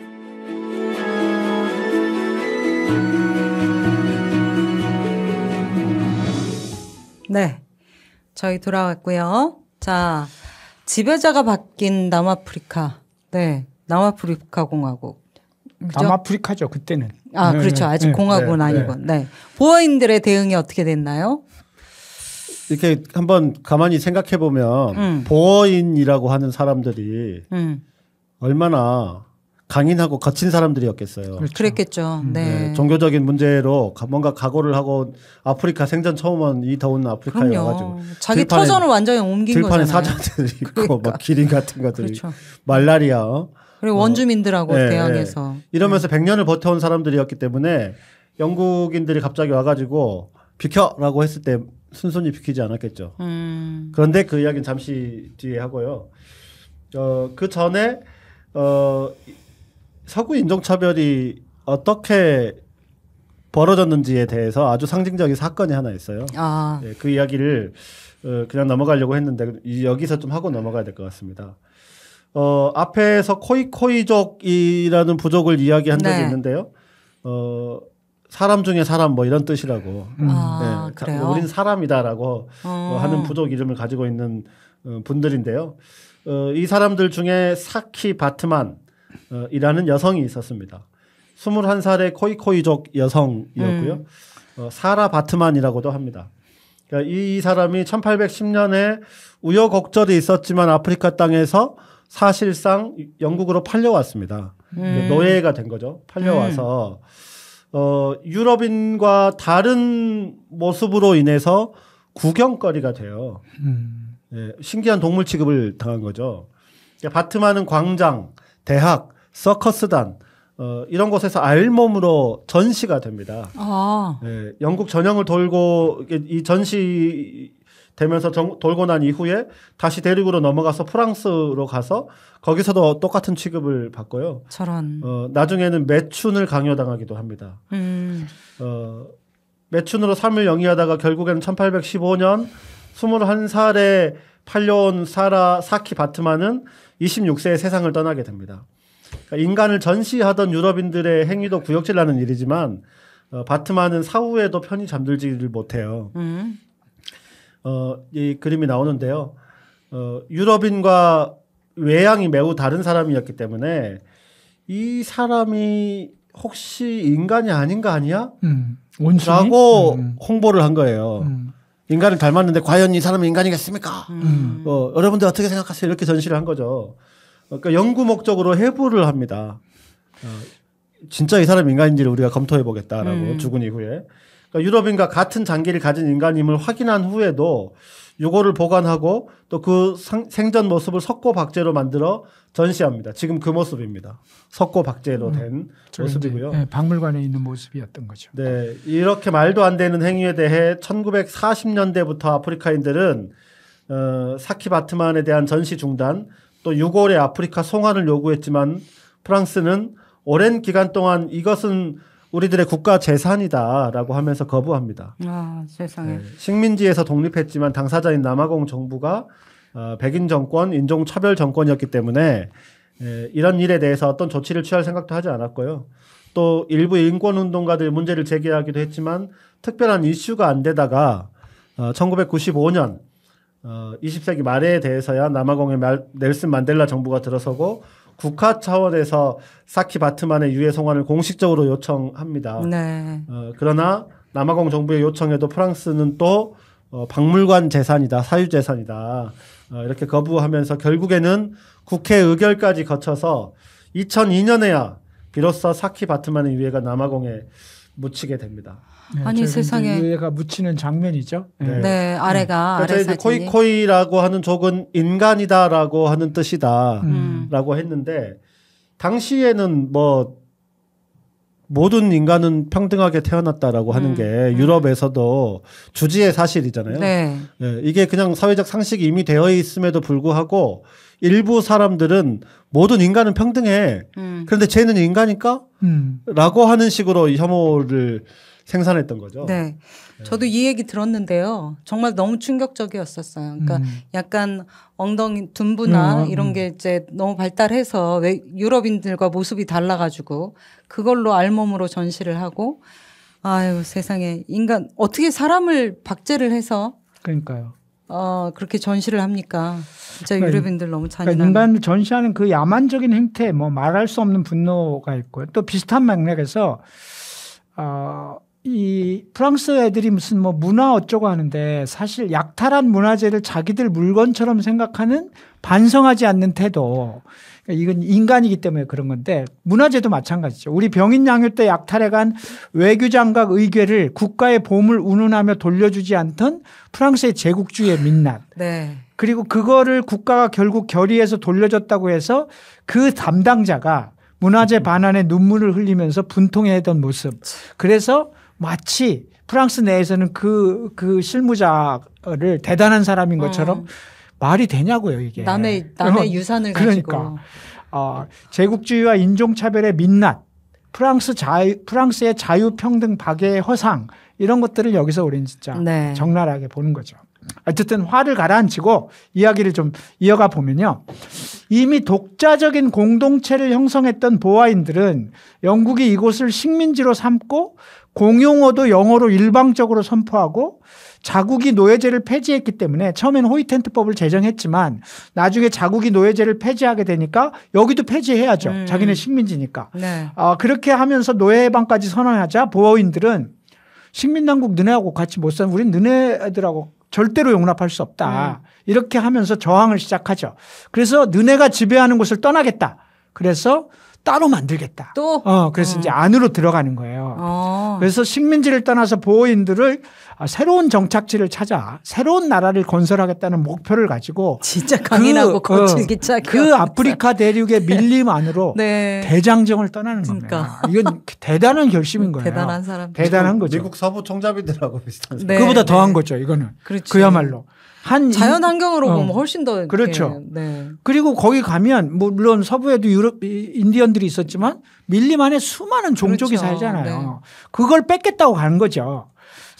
이 새로운 정착지를 떠난 보호인들을 트랙 보어라고 부릅니다. 네. 근데 이들은 대략 1835년경부터 내륙 진출을 시작합니다. 그래서 이제 내륙으로 진군하면서 원주민들이었던 코이코이족, 산족, 줄루족 등과 투쟁하면서 케이프타운 지역 안쪽 내륙에 독자적인 나라를 세우기 시작합니다. 그러니까 행군은 한마디로 대장정이었습니다. 아프리카의 유일한 백인종으로서 숱한 흑인 민족과 겨루면서 땅을 점령해 갔던 그들은 그 과정에서 얼마나 자기 정체성이 강화됐겠어요. 그렇죠. 네. 보호인으로서의 정체성은 물론이고 유럽에서부터 이곳에 왔던 이유가 뭐예요?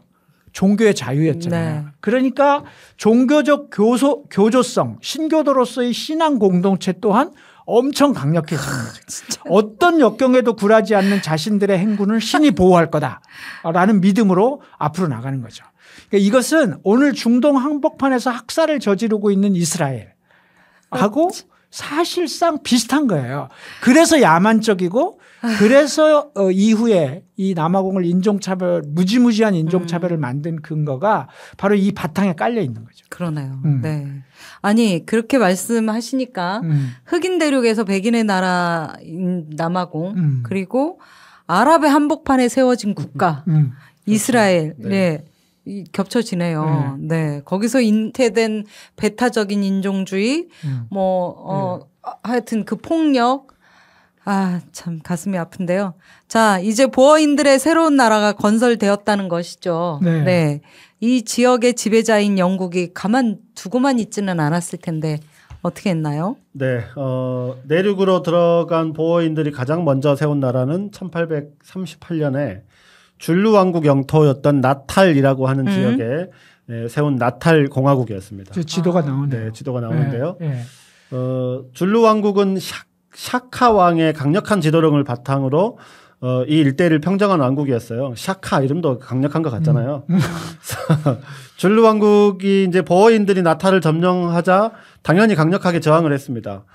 마침 보어인들의 세력이 확장되는 것을 우려한 영국이 이들을 지원하기까지 해요. 줄루족은. 네, 그래서 이 줄루족은 다시 나탈 지역을 수복하기도 합니다. 보어인들은 영국에 쫓겨 다시 이동하고 1852년에는 트란스발 공화국, 54년에는 오라네 자유국을 세웁니다. 오라네는 당시 오라네는 당시 이제 네덜란드 왕실의 이름이었다고 합니다. 이렇게 영국의 케이프 식민지 안쪽에는 보어인의 나라와 줄루 왕국이 각자 자기 영역을 확보한 채 대립하는 형국이 된 건데요.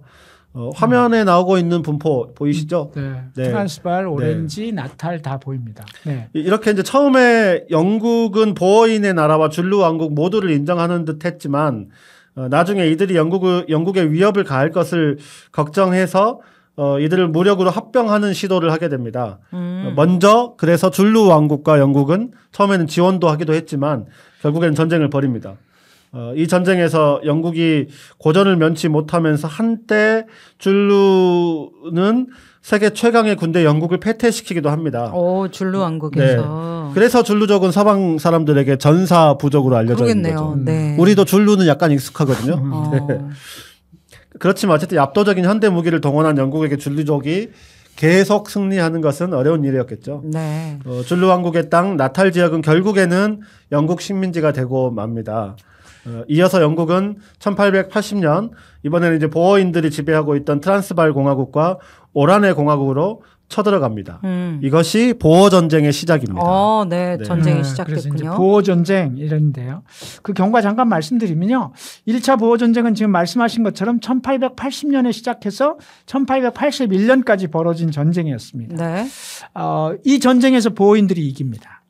이겨요? 네, 영국군을 물리치게 되는 거죠.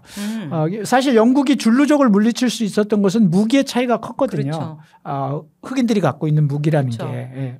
그런데 아프리카 원주민과의 전쟁이 아닌 백인끼리의 전쟁이잖아요. 이 전쟁이라니까. 보어인들도 같은 무기를 갖고 그렇죠. 있어요? 그러니까 보호인들도 만만치 않은 현대식 무기를 갖고 있었던 거죠. 아하. 그래서 영국은 이 전쟁에서 패배하고 일시적으로 물러나지만 그러나 포기하지 않죠. 그러면서 다시 침공을 준비하는데 그 이유는 얘들이 우리를 위협할 것이다라는 걱정도 있었고 영토를 확장하겠다는 야심도 있었는데 또 하나 마침 이 시기에 오렌지 공화국에서는 대량의 다이아몬드가 발견된 겁니다.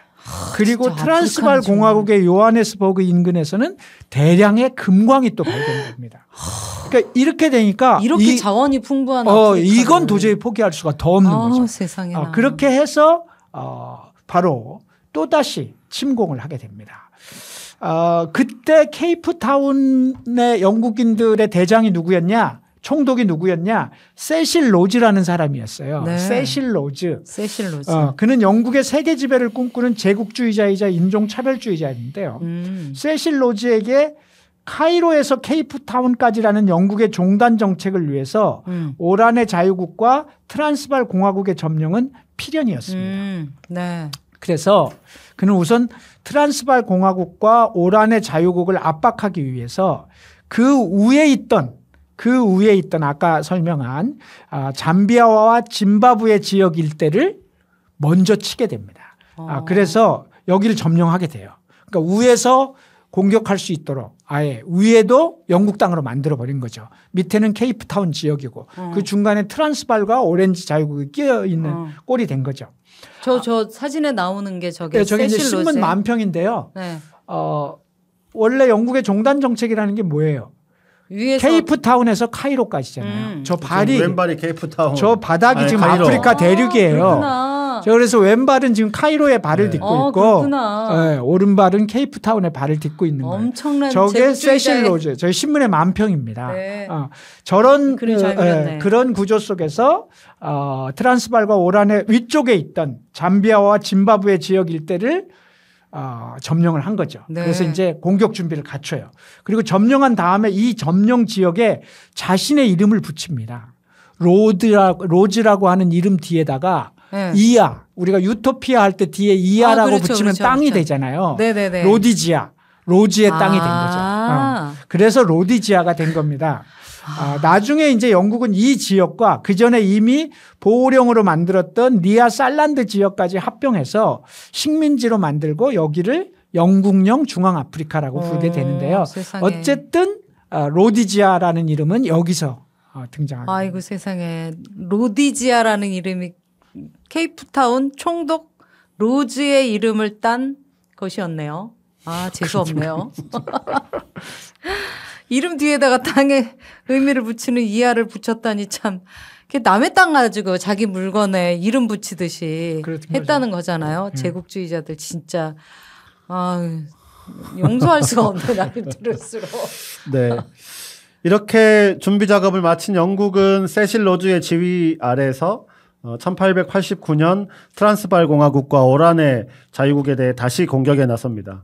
2차 보호 전쟁이 이렇게 시작됩니다. 네. 그래서 이 전쟁은 1902년까지 3년간 지속됐고요. 결국 트란스발 공화국, 오란의 공화국은 영국의 식민지가 되고 맙니다. 네. 그러니까 이 전쟁에서 나중에 영국 총리가 되는 윈스턴 처칠이 종군 기자로 참여했고요. 저 사진에 나오네요. 네. 네. 그리고 왼쪽에 있는 분이 윈스턴 처칠이죠. 네. 그리고 나중에 영국 독립운동의 지도자가 되는 영국으로부터 인도 독립운동의 지도자가 되는 모한다스 카람찬드 간디가 영국군 병사로 참전하기도 합니다. 저게 간디. 네. 젊었을 때의 간디. 그래서 간디는 이제 뭐 자원 입대를 했다고 네. 하죠. 의료 지원을 했고요. 그러니까 이제 입대한 이유는 이렇게 해서 영국을 도와줌으로써 인도인들이 뭔가 좀 혜택을 받겠다라고 하는 생각이 있었던 거죠. 젊은 간디입니다. 예. 예. 그러니까. 자, 그러니까 그러면 이 지역을 이제 평정하면서 화면에 보시는 대로 영국은 북으로 이집트에서 남으로 케이프타운까지 소위 종단 전책을 거의 완결시킨 완결하네요. 거죠. 쭉 올라간 네. 거죠. 알았다. 그러니까 이제 정리를 좀 해보면 네.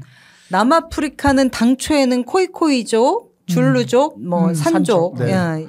그런 이제 원주민들의 땅이었는데 포르투갈과 네덜란드의 각축장이 되었다가 차례로 이제 지배를 했다가 그 다음에 보어인들이 독자적인 영역을 개척하기도 하고 결국에는 영국이 다 정리하고 최종적으로 영국의 식민지가 되었다 이렇게 정리가 그렇죠. 되는 거네요. 네. 네. 지도에 지금 다시 한번 지도를 보면요. 우리가 이제 이런 걸 하려면 지도를 봐야 되는데요. 저 지도에 나오는 저곳이 영국의 줄루 왕국과 보어인들의 공화국을 제압하고 세운 영국의 식민지 남아프리카 연방입니다. 그래서 이제 저기 오란의 자유국에 하고 트란스발 공화국에 하고 그리고 나탈 지역까지 이렇게 다 합쳐가지고 원래 있던 케이프타운 식민지 그리고 나탈 지역, 트란스발 지역, 오렌지 자유주 지역을 합쳐서 형식적으로는 내정에 대한 간섭을 받지 않는 영국이 내정을 간섭하지 않는 자치령인 남아연방을 출범시키게 됩니다. 저 4개를 묶어가지고. 네. 국가 최고 통치권은 영국의 국왕이 갖고 있었는데 여왕이었죠. 일단은 영국 여왕이 갖고 있었지만 그리고 영국은 총독을 파견해서 영국 총독이 저 남아연방을 지배하고 그 남아연방은 4개의 영국이 식민지로 만들었던 지역 이것을 합친 것이었던 거죠. 네. 그래서 지금의 남아공이라고 얘기해야 되는 것은 결과적으로 이 남아연방으로부터 출발한 국가이다 이렇게 말씀을 드릴 수가 있습니다. 저게 이제 오렌지 자유국이라고 되어 있는 데는 오라네를 그렇죠. 영어식으로 말하면 오렌지 정도로 발음이 된다고 합니다. 네. 같은 말이죠. 네. 남아공이라는 나라가 어떻게 형성됐는지 왜 흑인의 대륙에 백인들의 나라가 되었는지를 설명하다 보니까 그 과정을 쭉 저희가 살펴보가 되었고요. 자, 남아공의 전사를 정리하는 과정이 되었었습니다. 자, 그럼 그 뒤에는 이제 어떻게 진행되는지. 네, 그러니까 이제 남아연방이라고 하는 하나의 이제 영국 총독이 지배하는 나라가 생겨난 거예요. 네. 다수는 당연히 흑인인 원주민들이었지만 이들은 사실상 노예 신분이나 다름없는 상황에 놓이게 되었고 이들을 지배하는 것은 그동안 영국과 마찰을 빚었지만 이 지역에서 오랜 기간 지배 세력으로 군림해온 보어인들이었던 거죠.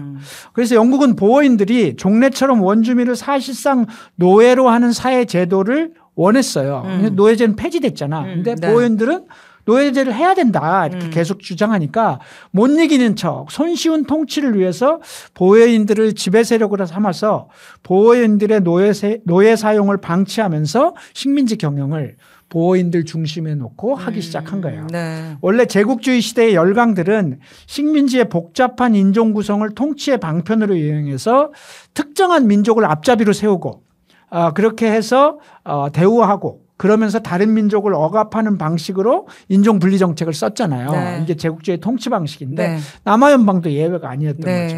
미얀마의 로힝야족 학살, 르완다 내전, 발칸의 인종 분쟁 이런 것들은 사실 다 이런 배경 때문에 나중에 생겨난 문제들이잖아요. 네. 다만 남아공이 다른 건 뭐예요? 다른 아프리카 식민지가 제국주의 국가가 흑인 민족들을 분리 차별하는 방식이었던 반에 여기서는 이미 이곳에 주민으로 자리 잡은 백인을 지배도구로 이용했던 거죠. 그래서 피부색만 달리했을 뿐 제국주의 방식의 통치는 같았다 이렇게 볼 수 있습니다. 네. 후에 이제 남아공의 인종차별의 뿌리는 바로 이런 영국의 보어인 위주 정책으로부터 시작된 거다 이렇게 볼 수 네. 있습니다. 그러니까 인종차별에 대해서 영국이 책임을 느껴야 되는 거죠. 그렇죠. 예. 네. 남아공이 백인의 나라가 왜 되었는지 이제 네. 알 것 같고요. 그러면 이제 영국의 식민지이자 자치령이었던 남아연방은 이후 어떻게 되었나요? 네, 영국은 군사 외교를 제외한 내정의 모든 권한을 남아프리카 연방에 위임을 하게 됩니다. 그래서 형식적으로는 이들은 영국의 식민 지배를 받는 국가가 되었고 남아연방은 공식적으로는 노예제라는 방식은 폐지했지만 백인이 흑인을 지배하는 인종국가의 형태를 띠기 시작한 거죠. 화면에 지도가 나올 텐데요. 지금의 나미비아 지역, 그러니까 독일이 지배하면서 독일령 남서아프리카로 명했던 이 지역도 1차 대전 후에는 독일이 패하면서 영국이 이 지역도 차지하게 되는데 진짜 영국은 이 지역 또한 남아 연방으로 통합시켜 버립니다. 네. 남아 연방은 이후에 1931년 웨스트민스터 헌장에 따라서 대영 제국의 자치령 정책의 변화에 따라 영국과 동등한 자치국가의 지위를 갖게 되고요. 과거 대영 제국과 자치령 관계를 대영 제국과 동등한 자치국가로 바꾼 겁니다. 이른바 영연방 체제가 이렇게 완성되어 가는 거죠. 1931년에. 네. 네. 이로써 이제 남아 연방은 독립국가의 지위를 갖게 되고 1934년 영국 의회에 남아프리카 지위법 제정을 통해서 완전한 주권 국가가 됩니다. 네. 그 위임 통치력으로 흡수되었던 남서아프리카, 나미비아는 남아연방과 남아공의 지배를 연달아 받다가 1990년에 가서야 위임 통치가 종료되어서 지금의 나미비아로 완전히 독립하게 됩니다. 1990년에야. 네. 그러니까 이제 저기 지도 한번 다시 보여주시면요. 남아연방 바로 왼쪽에 노란색이 저게 나미비아인데요. 저것까지 이제 독일로부터 받아가지고 남아 연방의 보호령으로 뒀어요. 남아 연방의 위임 통치 지역 이렇게 네. 이제 뒀다가 그게 최종적으로 나미비아라고 하는 독립국가가 되는 것은 1990년이었다 이 얘기입니다. 네. 대체적인 역사 남아공이라는 나라가 어떻게 태동했고 인종차별의 뿌리가 어떻게 형성되었는지를 지금까지 확인해 왔습니다. 자, 그런데 소수의 백인이 다수의 흑인을 지배하려면 법적인 제도적인 기반이 있어야 할 텐데요. 자, 이제 그 악명 높은 아파르트헤이트, 그러니까 인종분리가 어떻게 국가의 법적 제도적 기반을 바탕으로 정착되었는지 좀 더 들어가서 알아보겠습니다. 네, 이미 말씀드렸지만요. 남아연방은 1910년에 창립되었고요. 이후 영국의 자치령으로 인정되어서 내정에서는 자치가 허용됐습니다. 아까 말씀드렸죠. 그리고 연방을 구성하는 4개 주 가운데 줄루족 중심의 나탈은 빼놓고 보호인들을 잘 구슬리기 위해서 트란스발과 오라네와 그리고 케이프타운은 보호인들이 많이 살았기 때문에 그래서 이제 연방을 구성하는 이 중에서 나탈은 빼놓고 3개 주의 보호인들을 해유하기 위해서 수도를 3곳으로 둡니다. 그래서 전 세계적으로 수도가 3개 있는 나라는 남아공밖에 없습니다. 그래요? 공식적으로 다 수도로 인정하는데 행정 수도는 트란스발의 주도인 프리토리아 그리고 입법 수도는 케이프주의 주도인 케이프타운 그다음에 사법 수도는 오렌지 자유주의 주도인 블룸폰테인을 그렇게 해서 만들어주고 우리가 잘했지 보호인들아 너네들한테 이렇게 다 주별로 평등하게 다 대우하니까 그러니까 잘 좀 해봐라 이렇게 된 거죠. 그러면서 이 남아 연방이니까 우리 미국도 연방이잖아요. 형식적으로 보면 그 연방이라고 하는 구조 속에서 정당들이 만들어지고 의원 내각제로 선거도 시행이 됐습니다. 네. 그리고 이제 각 정당들이 생기면 다들 뭐 입장이 있겠지만 다소 정도의 차이는 있지만 인종 분리에 대해서는 인종 차별에 대해서는 원칙적으로 정도의 차이일 뿐이지 입장은 다 똑같았던 거죠. 네. 그렇기 때문에 주민의 80% 이상이 되는 흑인들에게는 투표권이 당연히 없었습니다. 20% 정도의 유럽계 백인과 보호인들이 지배하는 나라가 된 거죠. 백인들은 인종차별에 대한 법들을 만들어 흑인들의 토지 거래권을 박탈합니다. 아예. 또 백인의 수적 우위가 위협받는 것을 방지하기 위해 혼혈을 막기 위한 풍기문란법을 제정하고 그 외에도 각종 사회적 경제적 제한과 차별을 두게 되는 거죠. 백인이 흑인과 결혼해서 혼혈이 태어나면 투표권이 없는 거잖아요. 백인만 있으니까. 계속 그래서 백인이 흑인하고 결혼하게 되면 백인이 줄 거 아니야. 그렇죠. 그런 측면에서 어쨌든 혼혈을 막기 위한 풍기문란법 이런 것들을 제정하면서 철저하게 백인 지배의 국가를 만들어가는 거죠. 말이 안 되는 결과를 원하니까 말이 안 되는 수단이 더 원될 수밖에 없는 거죠. 미치겠다. 여기서 좀 확인하고 가야 될 게 있는데요. 인종차별이 흑인에게만 적용된 것은 아니었다는 점입니다.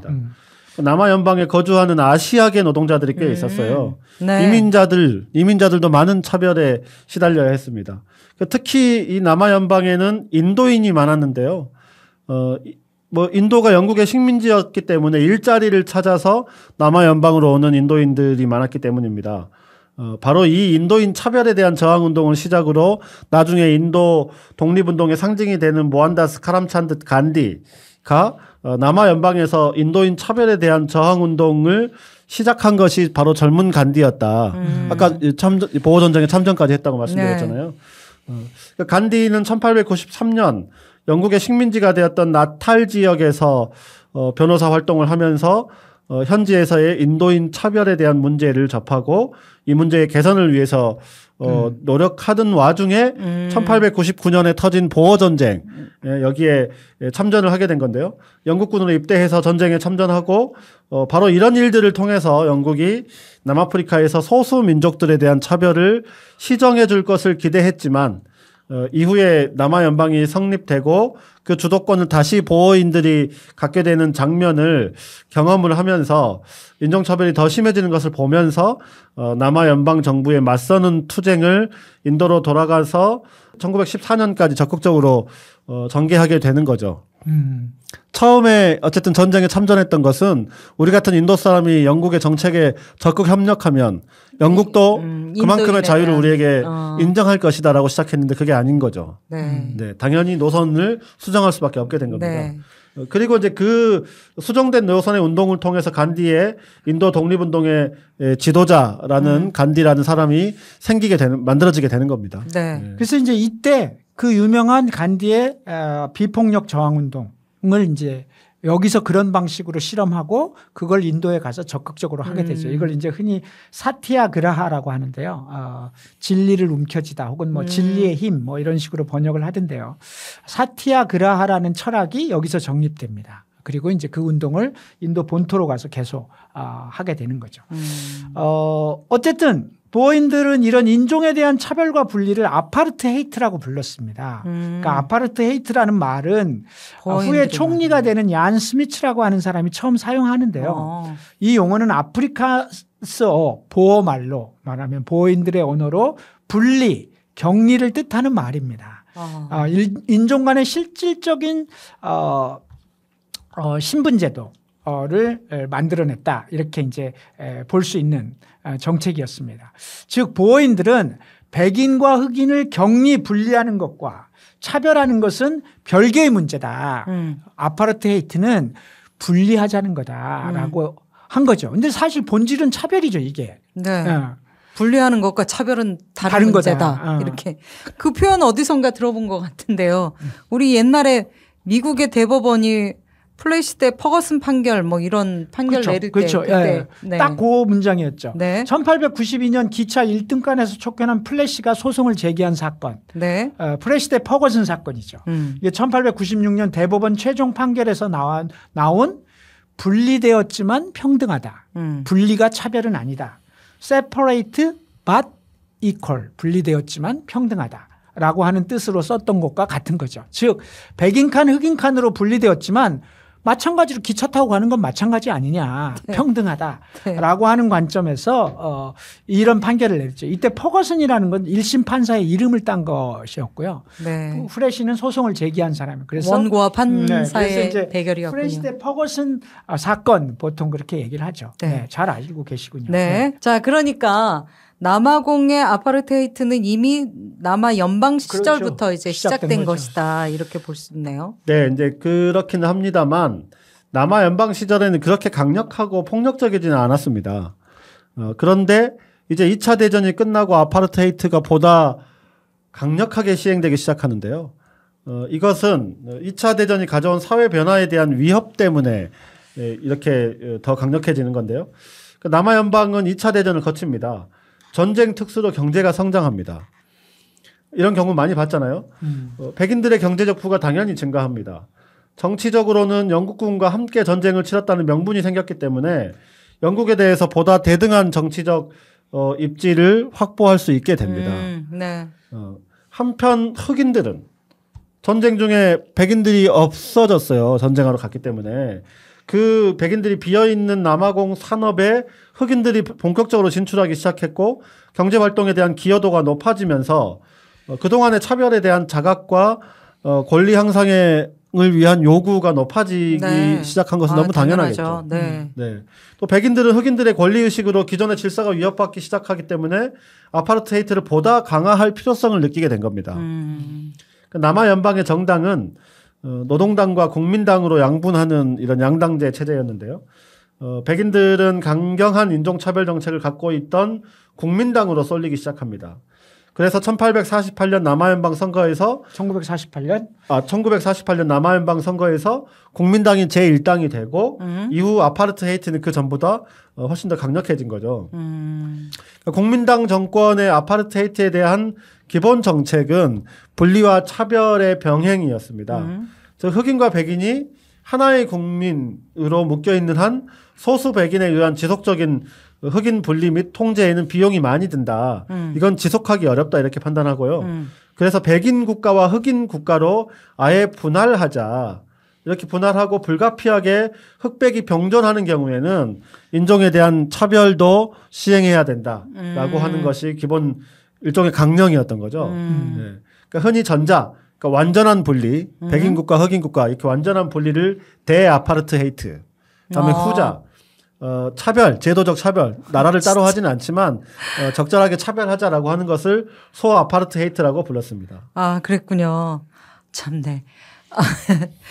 이 대아파르트헤이트, 소아파르트헤이트 어쨌든 간에 이 분리와 차별을 제도하기 위해서는 인종차별을 위한 다양한 법과 제도를 만들었을 텐데요. 그렇죠. 이제 어땠을까요? 차별을 제도화하는 네. 촘촘한 법들이 만들어집니다. 이제 인종간 혼인금지법 1949년, 배덕법, 흑백 간의 성관계를 금지하는 법 어머나. 1950년, 인종별 시설 분리법 이런 것들을 제정하고 또 통행법을 강화했습니다. 그래서 이제 이로 인해 많은 부부들이 강제로 이혼당해야 했고요. 원래 이제 그렇게 살던 사람도 있었을 거 아니에요. 네네네네. 사람 사는 세상에서. 그렇죠. 흑인 남성과 백인 여성의 성행위는 순수 백인의 피를 더럽힌다는 이유로 엄격하게 처벌했습니다.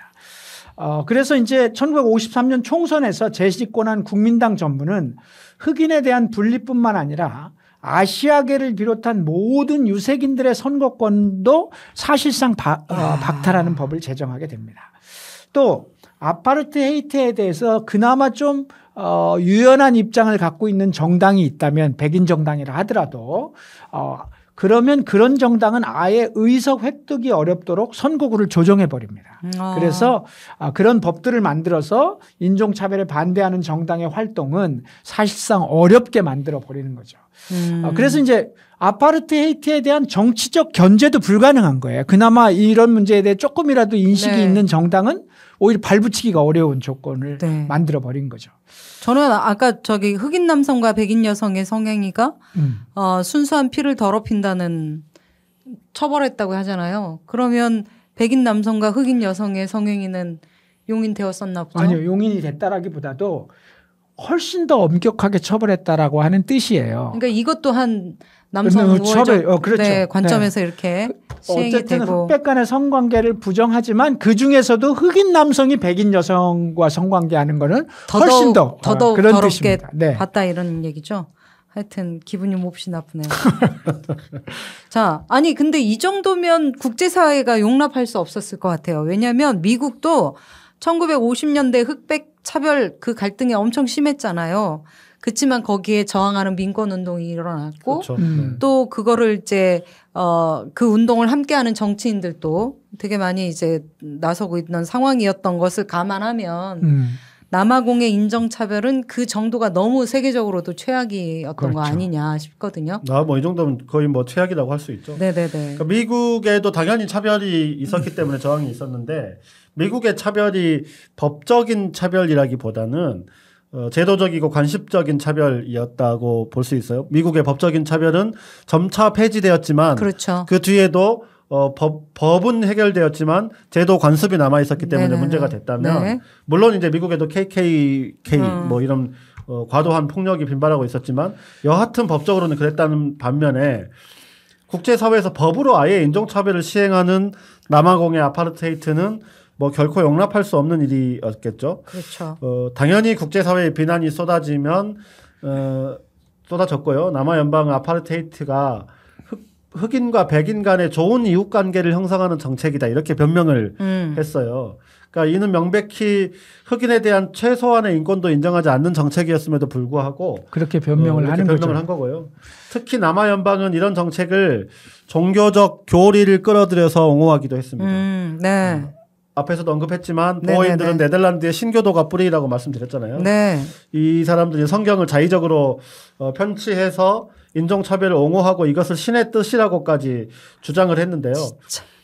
함의 저주라는 게 있어요. 함의 저주. 네, 함 사람 이름인데요. 창세기에 나오는 노아의 세 아들 중에 막내 아들의 이름이 함이거든요. 아, 그래요? 햄족, 샘족 할 네, 때. 네. 아. 그러니까 아버지 노아가 하루는 술을 먹고 좀 과하게 먹었는지 낮채로 잠이 들었어요. 다른 두 아들은 아버지가 민망한 모습을 보이니까 안 보는 척, 못 보는 척하고 덮어주는데 막내 아들은 함은 형들한테 아버지가 어떻게 저럴 수가 있냐면서 흉을 봅니다. 그러니까 이제 이러면서 이 함의 이 행동에 대해서 하나님께서 함의 막내 아들의 이름이 가나안인데 이 가나안에게 종들의 종 자기 형제들의 종이 되거라라고 하는 뭐 이렇게 말을 했다라고 하는 게 함의 저주라고 창세기에 나오는 말이거든요. 근데 왜 함에게 이 함의 자손이 바로 흑인이에요. 흑인이라는 거예요. 말도 안 된다. 하나님이 직접 저주를 내린. 그러니까 성경은 이제 그런 논리를 가지고 식으로 인종차별을 설명하는 거죠. 이거는 이제 성경을 제대로 해석하는 게 아니거든요. 그러니까 이렇게 종교 교리까지 끌어와서 신의 뜻이라고 주장하는 거죠. 네. 그래서 인권의 보류여야 할 교회가 국민단 정권과 유착해서 아파르테이트의 정당성을 옹호하기도 한 겁니다. 또 하나 이제 남아 연방 정부는 아파르테이트를 이념적으로도 교묘하게 포장했습니다. 이념적으로 어떻게 했겠습니까?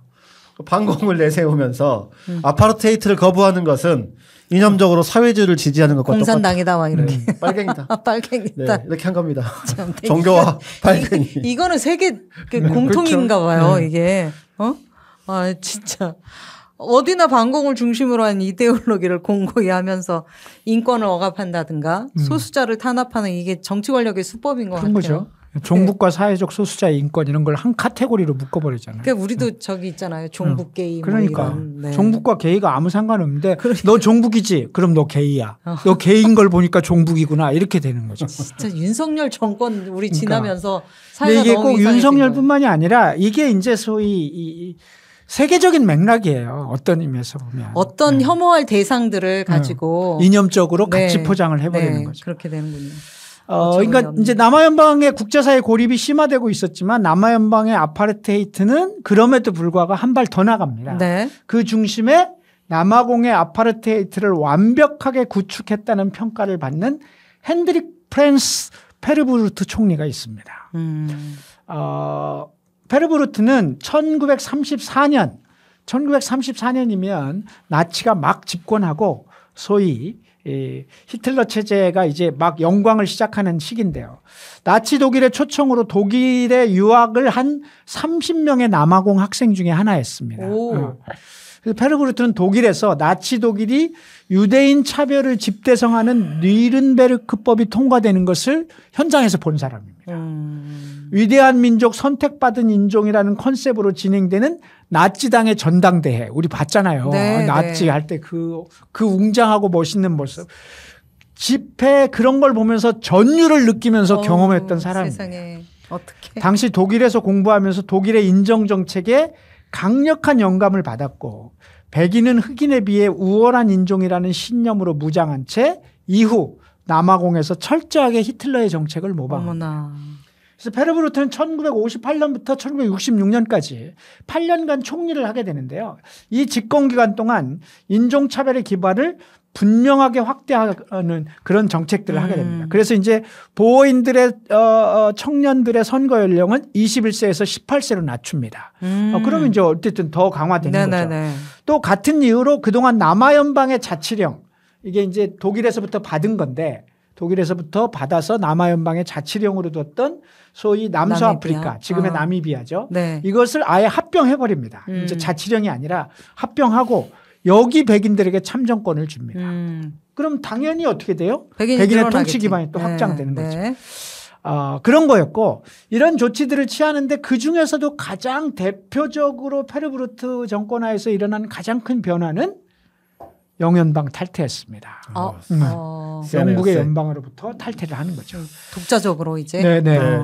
전에도 말씀드렸다시피 남아 연방은 형식적으로는 영국의 자치국가로 영국 국왕이 남아 연방의 국가 원수이긴 했지만 실상은 총리가 통치하는 주권 국가였잖아요. 네. 영국의 통제 밖에 있기는 했지만 영연방이라는 이름 하에서 최소한의 개입의 여지는 있었단 말이죠. 그리고 이것은 비록 최소한이긴 하지만 정치적 압력이기도 했다는 말이었죠.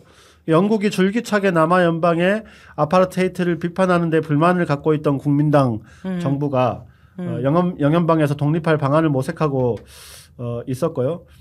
그렇지만 이렇게 해버리는 것은 국제적인 고립을 자초하는 일이고 또 영연방 내 다른 나라들과의 관계도 사실상 끊는 것이기 때문에 주저했단 말이죠. 그런데 페르브루트 총리는 영연방 탈퇴를 공언하고 이를 추진해버립니다. 마침내 1961년 국민투표를 통해서 뭐 국민투표라고 해봤자 투표권 가진 백인들 중심으로 이루어진 그렇죠. 거죠. 남아연방은 어쨌든 이 국민투표로 남아프리카 공화국으로 독립하게 되는 겁니다. 그러니까 우리가 아는 남아공은 1961년에 생긴 거죠. 네. 남아연방이 남아공이 되는 겁니다. 그러니까 이런 폭주로 인해서 남아공은 피파, IOC, 예, 축구협회, 뭐 올림픽위원회 여기서도 추방을 당했고요. 아프리카 국가들과도 어떤 채용 문화 교류도 할 수 없게 됐습니다. 어떤 흑인 국가가 여기랑 교류하겠어요? 네. 그러니까 이제 남아공은 1961년 이후로 국제사회에 완전히 단절된 채 자기들만의 영토에서 백인 지배 세상을 꾸려가게 되는 거죠. 아, 그랬군요. 세상에 진짜 황당하다. 이걸 감수해버린 겁니다. 아니 완전히 단절된 국가로 살아간다는 게 그게 가능해요. 그러니까 최소한의 어떤 국제적인 교류나 특히 여기는 흑인 나라에 둘러싸여 있는 백인의 나라잖아요. 철저하게 흑인을 억압하고 차별하는 국가로 흑인들에 둘러싸여서 그렇게 고립된 채로 살아갈 수가 있는지. 있지요. 경제적인 있어요. 이스라엘 보세요. 아랍 국가에 둘러싸여서 아랍인들을 그렇게 박살내면서 살아가. 그러면서 미국하고 미국의 지원이 있어요. 근데 애들은 그런 것도 별로 없었던 그러니까 거죠. 그것도 없는데 경제적인 이유도 되게 어려웠을 거 아닙니까? 네. 잘 지적했는데요. 남아공은 사실 이런 고립화에도 불구하고 믿는 구석이 있었습니다. 그래요? 네, 그 이야기 나중에 할게요. 지금 얘기한 것처럼 이거 도대체 가능하냐 싶은데 그래도 믿는 구석이 있었습니다. 그래요. 일단 네. 하던 이야기 마저 하고. 네. 네.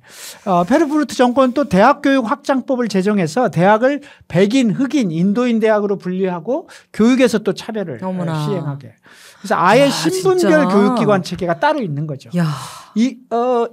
이게 세상 보다 이런 나라 처음이야. 그러니까 이게 미국에도 그렇게 돼 있었잖아요. 일부가 50년대. 근데 거기는 법으로 그렇게는 못 하거든요. 그렇죠. 그러니까 제도로 여기는 흑인들만 다니는 거야. 여기 이렇게 해서 이제 여기는 아예 법으로 이렇게 교육기관 자체를 만드는 거예요. 이런 모든 법적 제도적 정책을 시행하면서 마침내 페르브루트 정권은 이제 할 것을 해야 되겠다라고 결심을 하게 됩니다. 네. 아파르테이트의 가장 핵심이 되는 정책, 그동안 자신들의 수건이었지만 실천에 옮기지 못한 정책. 그런 게 또 남아 있었어요. 그게 대아파르테이트죠.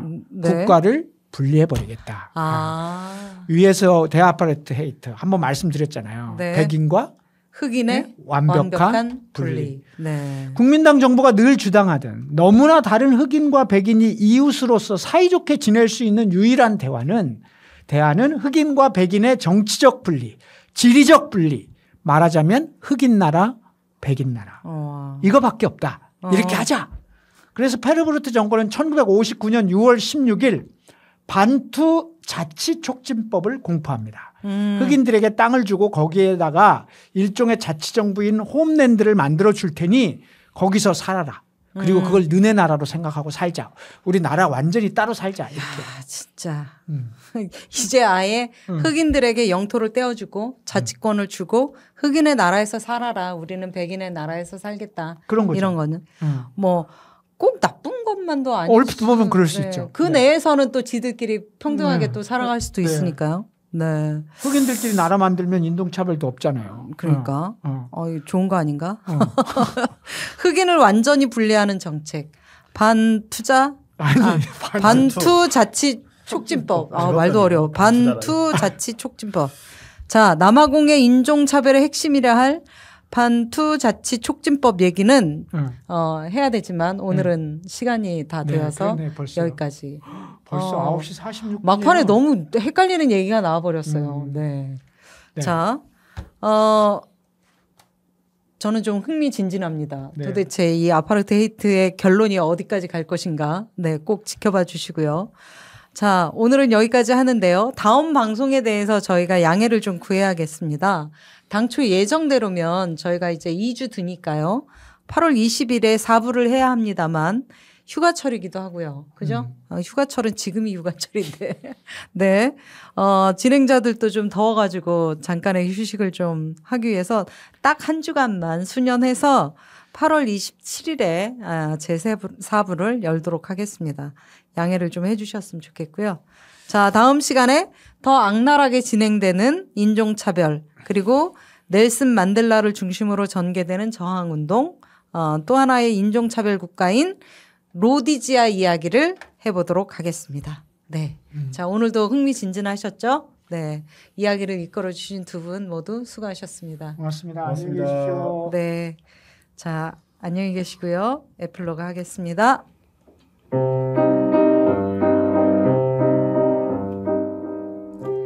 종교의 자유를 찾아 먼 길을 달려왔고 다시 자기들의 공동체를 위해 대장정에 나섰던 트랙 보어들의 후예 남아공의 백인들은 이렇게 생각했습니다. 우리의 땅, 우리의 나라를 선조들이 어떻게 만들었는데, 우리의 하나님이 어떻게 이 땅을 허락하셨는데,